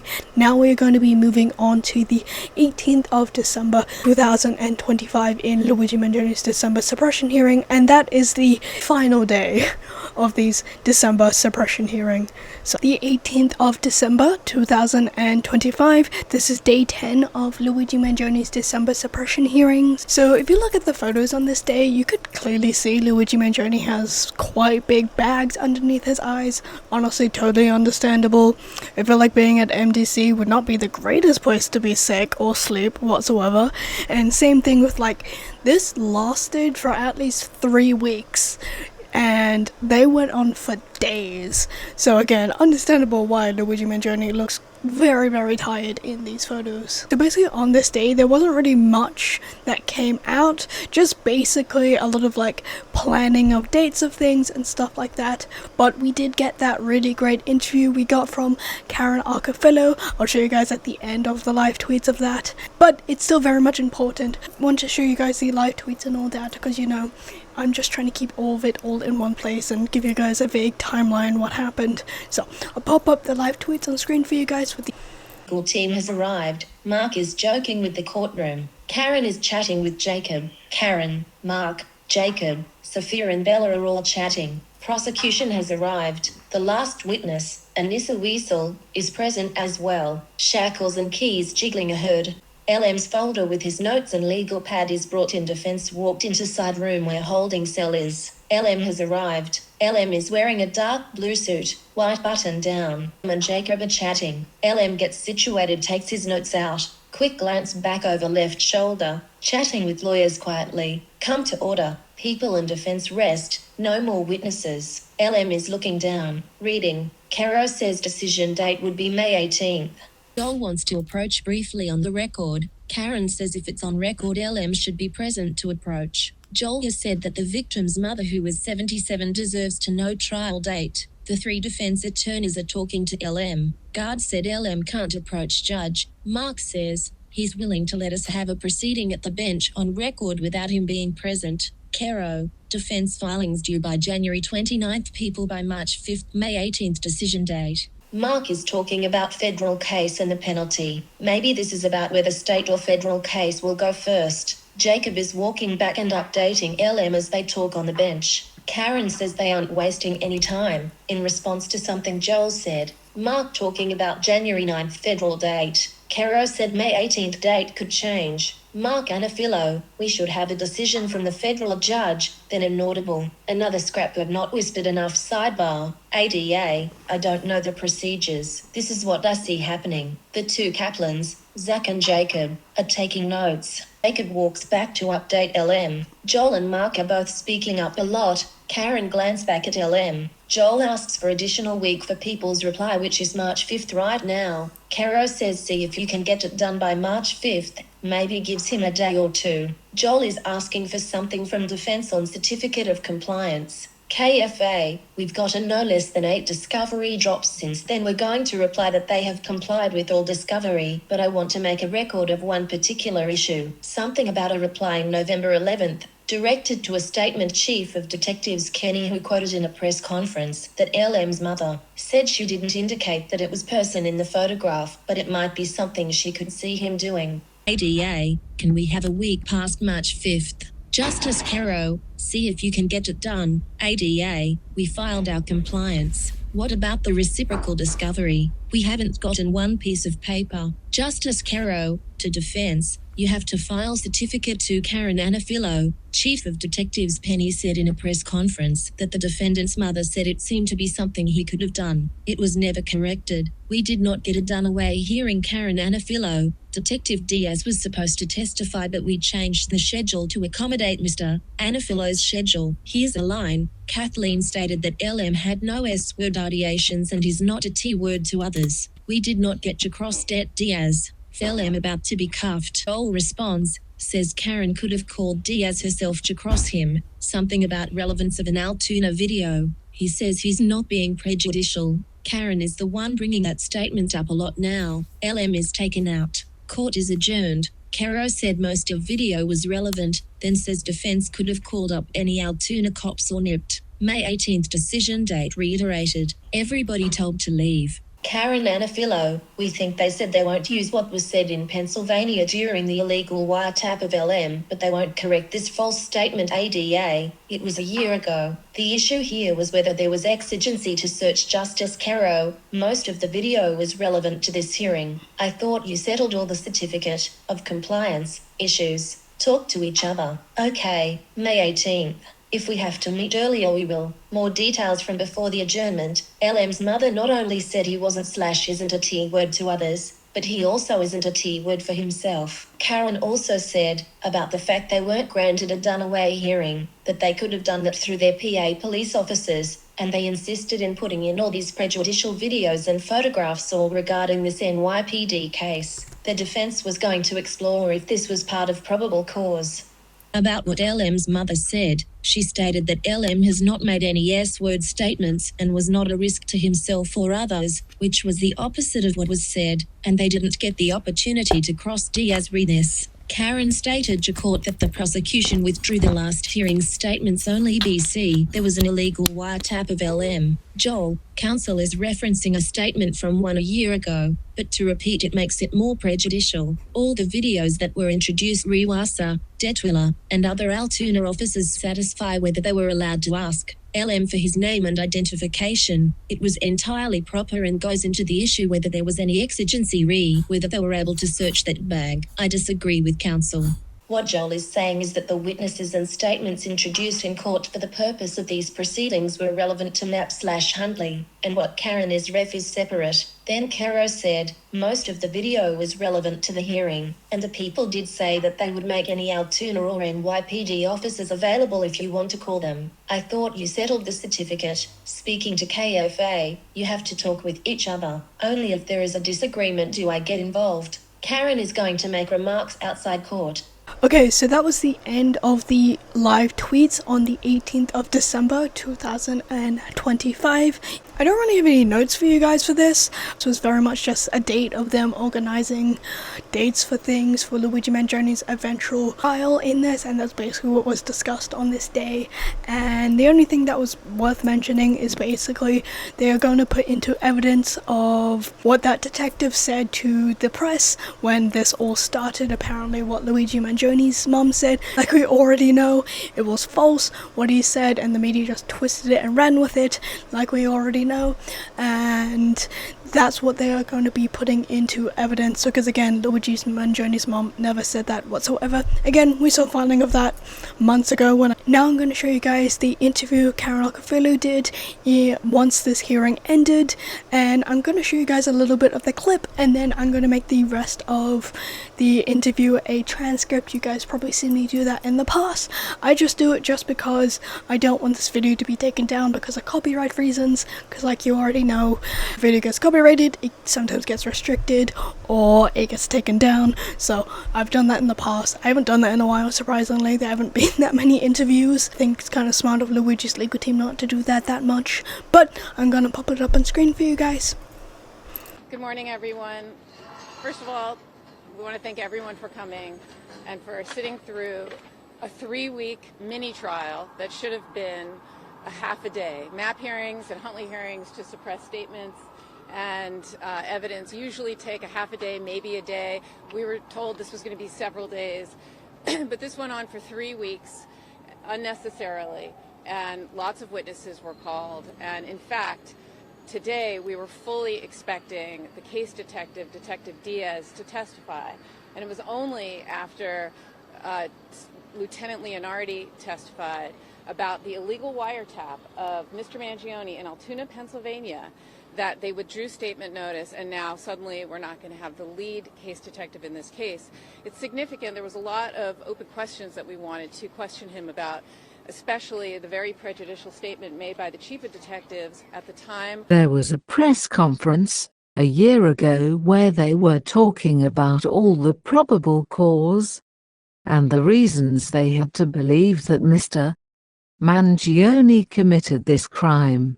And one of those things was that they relied on a statement made by his mother that she could see him doing something like this. That's an absolutely false statement that was never said. And in fact, we asked for discovery regarding that. The prosecution told us they gave us all the discovery.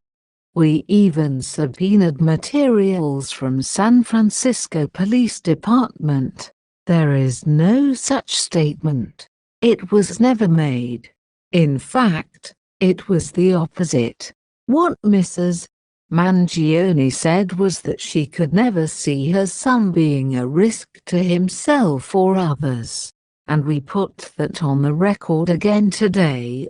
And that still has not been corrected by either the NYPD or the Manhattan DA's office. That's a prejudicial statement that has been repeated many, many times. And yes, I'm repeating it here. But because you all have published this over and over and over again, because this was an essential piece of information that Detective Kenny said was relied upon by the NYPD in this case. So we want the NYPD or the San Francisco PD or the Manhattan DA to correct this very prejudicial statement that was never said. So thank you very much for coming.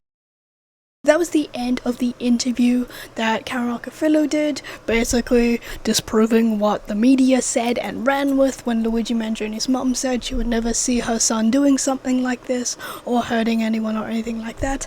And same thing with like what Detective Leonardi did, and basically she also said it was such a shame, did not get to question him or anything like that. So that was the end of that. So basically this is the end of the 18th of December 2025 Luigi Mangione's December suppression hearing, and also the end of my little series I'm doing covering Luigi Mangione's December suppression hearing, the end of part 3 in Luigi Mangione's December suppression hearing.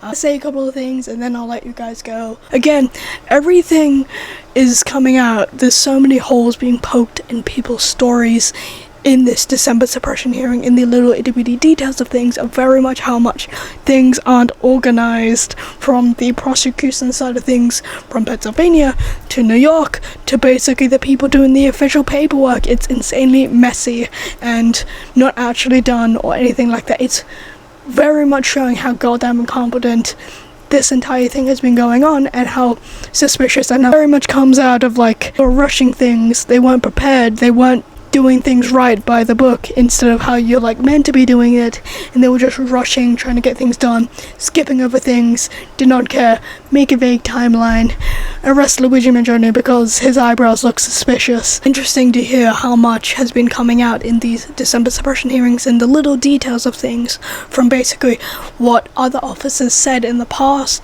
and then officers come out disproving what they said, and then other police officers say something else, and then another officer disproves that a couple of minutes later or a couple of days later. Again, it's very interesting and suspicious of seeing how many goddamn holes are forming in this entire case of when Luigi Mangione was arrested back all the way back in 2024.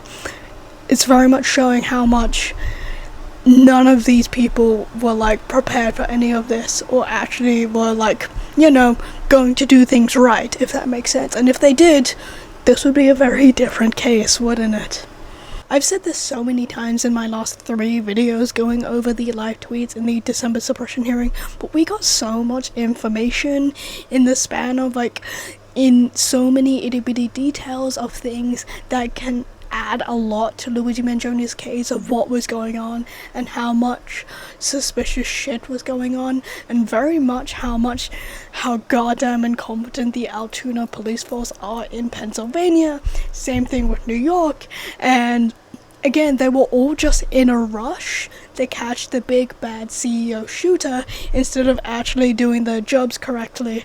And then on top of that, how much Luigi Mangione's rights were violated. We've all seen that ever since the beginning. On top of that, so many more little details came out when Luigi Mangione was arrested in these live tweets, and so many holes are forming in all these officers' stories were being disproved by other officers saying other things, and then other officers say something else that's obviously bullshit and a lie. And there's so much came out of so much suspicious shit these officers were doing when they arrested Luigi Mangione, and especially surrounding his backpack, and same thing when he was arrested and everything else in between. And we knew there was dodgy shit surrounding the backpack in the first place months ago, but with these hearings, more sketchy shit is coming out, and it's so bluntly obvious something is going on with the Altoona police when they just wanted to catch the right guy and just pinning it on Luigi Mangione instead of actually doing their jobs right. It's absolutely insane. And like I said earlier, if you guys watching this video and you don't believe nothing sus is going on, you're an idiot and refuse to actually see what's going on. Like, seriously, what Officer Fox and Officer Waza did, everything they did is literally so suspicious, and nothing they would say would make it not suspicious whatsoever. Like, we already know, everything Officer Waza did is literally undetected, and anything could have happened in that entire time when Luigi Mangione's backpack was taken away from him. And I said this 10 months ago at this point, when I don't remember, it was like one of the first Luigi videos I did. I don't remember which one, it was one of them, but I said that months ago, and I very much believe that all the way until now and going forward, but I haven't said it in a very long time. I honestly feel like Luigi Mangione was very much just at the wrong place at the wrong time, and he was just a guy who just wanted to be somewhere that was warm and wanted to use his laptop to get out of the rain, and sadly he was just at the wrong place at the wrong time with corrupt police officers wanting to catch big bad CEO shooter. And now Luigi Mangione is now going through literal hell, dealing with a dumpster fire legal system that doesn't care if they're wrong or right, and they don't want to back down thinking they caught the wrong guy. And it's absolutely tragic. Luigi Mangione is now going through all this, and it's absolutely tragic for Luigi Mangione and his family, literally him going through all this, especially on such a public scale, like literally going through hell in such a public scale. And I feel so sorry for Luigi Mangione and his family, who are witnessing their son, their brother, their cousin, nephew, uncle, etc.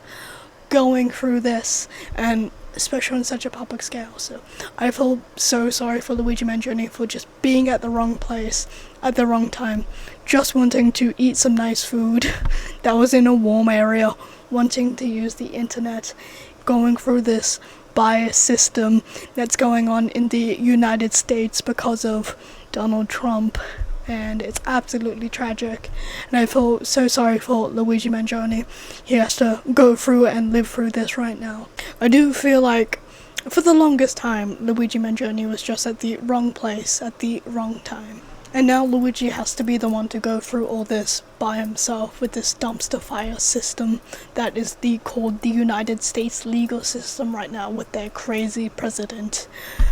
What the fuck is that man doing? We're not gonna go over that. I don't talk about politics, but I say that, and my entire channel is just based about Luigi Mangione. I want to say a massive thank you to the Luigi Times on Instagram, taking screenshots and putting them all in order and posting them on Instagram so we can all read them at a later date. compared to like it being on Twitter and then it being scrambled. So a massive thank you to the Luigi Times on Instagram. I do recommend to go follow them. They do a lot of good journalism stuff covering Luigi Mangione's case. I do recommend to go follow them. And thank you to the person who was very kindly sending me notes and all that, what was going on in Luigi Mangione's case when it was going on, because again, you guys know I live in Australia. It's very much in the middle of the night, 3 o'clock in the morning when I'm sleeping, when a lot of Luigi Mangione's hearings are happening. So a big thank you to them. Again, like I said earlier, they weren't in the courtroom or anything like that. They were just like awake when the live tweets are happening and letting me know what was going on in time, and I do appreciate it because I picked up things that I didn't pick up when I was doing my own little notes and stuff. So a massive thank you to them as well. Again, they do wish to say anonymous, but huge thank you to you. You know who you are. Wouldn't have been able to make this little series for you guys without them, so thank you so much. Again, like I've complained multiple times in this little series, we don't have the official transcripts except for like one of the days in Luigi Mangione's December suppression hearing. That was in my last video, and again I keep complaining about it, but it's what we have sadly with the live tweets, because again, there are things missing from the live tweets, like context, or someone would be busy typing and they would not hear something because they're busy typing and all that. But sadly at the moment this is all we have, so hopefully one day in the future we will get some transcripts from when this was all going on in Luigi Mangione's December suppression hearings, because again, so much has happened. I remember when everything was going on, if you go watch one of my videos around that time, you could probably see as well, I very much felt like at the time a person that was just on the outside not knowing what was going on, and I felt like a lot of people also felt like that too, because again, so many things came out in these December suppression hearings and that are really big important information in the small details of things, and sadly the live tweets is all what we have at the moment. But I do have some good news. A couple of weeks ago, some transcripts did come out from some of Luigi Mangione's hearings that happened more recently in January and February. If you follow me on social media, I posted it all there.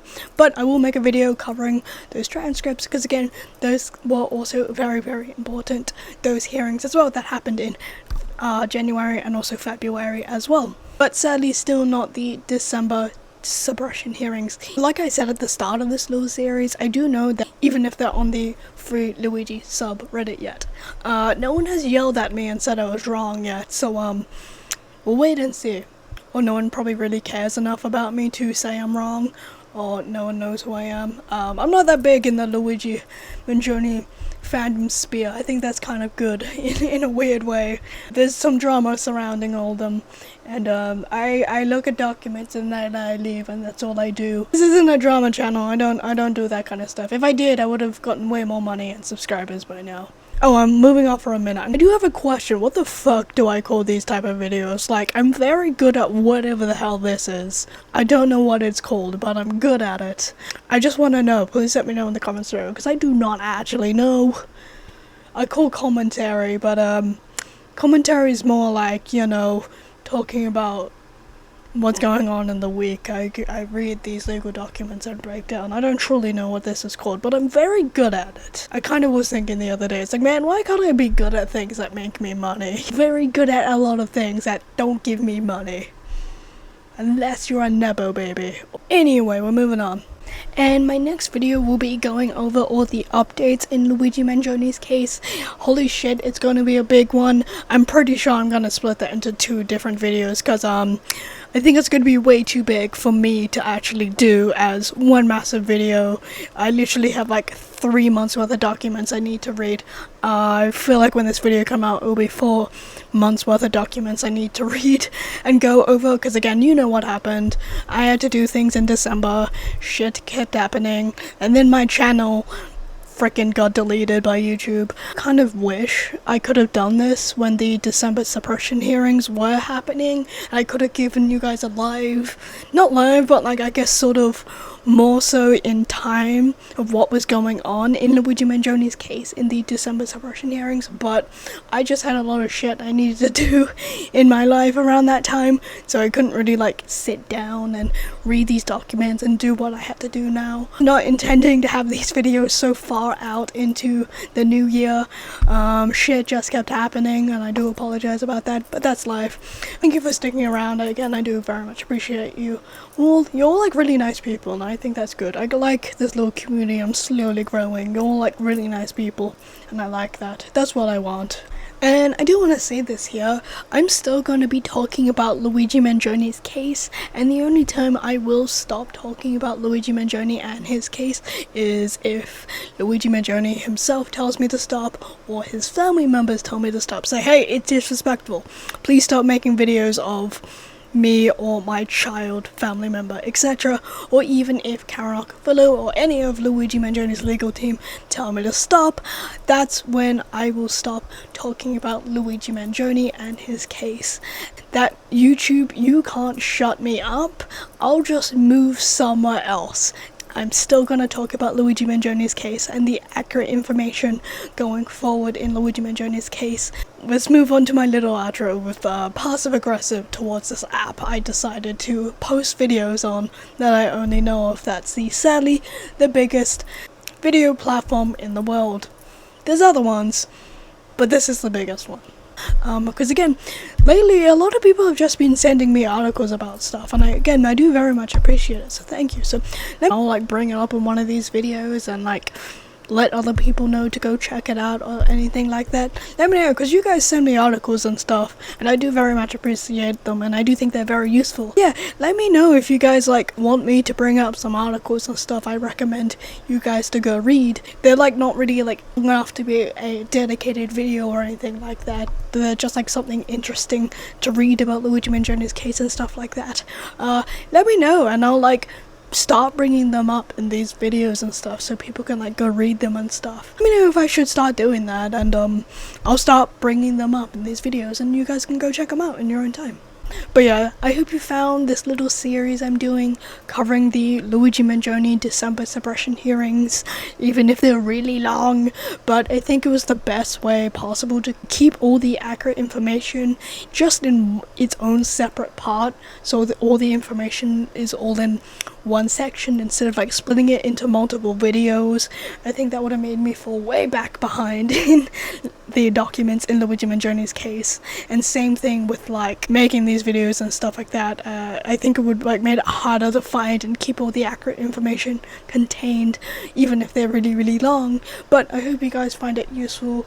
I hope you found it helpful trying to get a vague idea of what was going on in Luigi Mangione's December suppression hearings. We all felt like we were on the outside looking in, not knowing what was going on, and we all just wanted to know. So I hope these videos helped you, give you a vague idea of what was going on. I hope I explained it well, even if I'm dealing with a lot of chaos and trying to figure out how to do all this on top of that. So thank you for watching this video and watching my little series and dealing with the hiccup I'm dealing with this channel. Thank you so much for watching this week's video. Hope you enjoyed this little series I've been doing. And my next video I'm going to be covering the updates in Luigi Mangione's case. That's going to be like 2 different parts. Holy shit, I have like 3 months worth of documents, soon 4 months of documents in Luigi Mangione's case I need to cover, but like life kept happening, you know. I was not fully intending to make these videos so far into the new year, but here we are. Life keeps happening, shit happens, here we are. We'll get there in the end. And yeah, thank you for watching this week's video. You can subscribe if you want to, it's okay if not. I upload 3 times a month.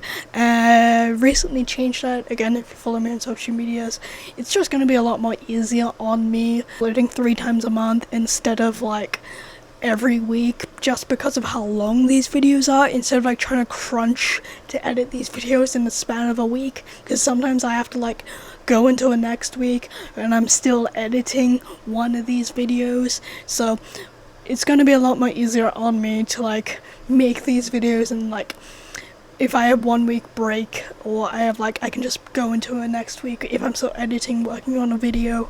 Again, these videos aren't hard, they're incredibly easy, they just take a long time to make, and I'm not burning out making these, they're just really long to make and all that. So 3 times a month going forward. And if you guys want to follow the channel social medias, that's where I post little updates, what's going on with the channel, if the channel gets deleted because YouTube hates small creators and Luigi now, and same thing, and also updates in Luigi Mangione's case and other things I find quite interesting you guys should know about. I post it all up on there. I do recommend to go follow my social media, recommend to go follow me there just because something might happen to this channel, and that's like the best way I can like let you guys know what's going on with the channel, because I do feel bad for the subscribers on my old channel that don't follow me on social media. They would have had no idea. They probably woke up one morning and noticed my channel was gone, or they just probably realized, man, this person hasn't uploaded in a while, I wonder what happened, and then probably not think much of it, but probably liked my videos still. So I feel sorry for those people. There's no way for me to let them know I'm back and what happened to my old channel. Anyway, if you guys want to follow me personally, all of my social medias are down below, and honestly, I sound absolutely exhausted because I am. I was not intending to sound so exhausted in this week's video. A very busy and exhausting week for me. Life. And the YouTube thing was honestly a small thing of the crazy busy week I've been having this week. But anyway, enough of me complaining of how exhausted I sound. I wish I sounded more chirpy, but you know, allergies makes my voice go deeper, and here we are, and I am exhausted, but you guys don't mind. Deal with my raspy horsey voice this week. Anyway, thank you for watching this week's video. Bye.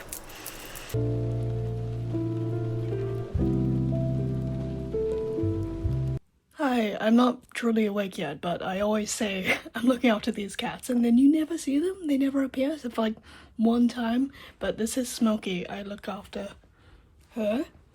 She woke me up at 6 a.m. to give her food. She's a sweetie. This is Daphne.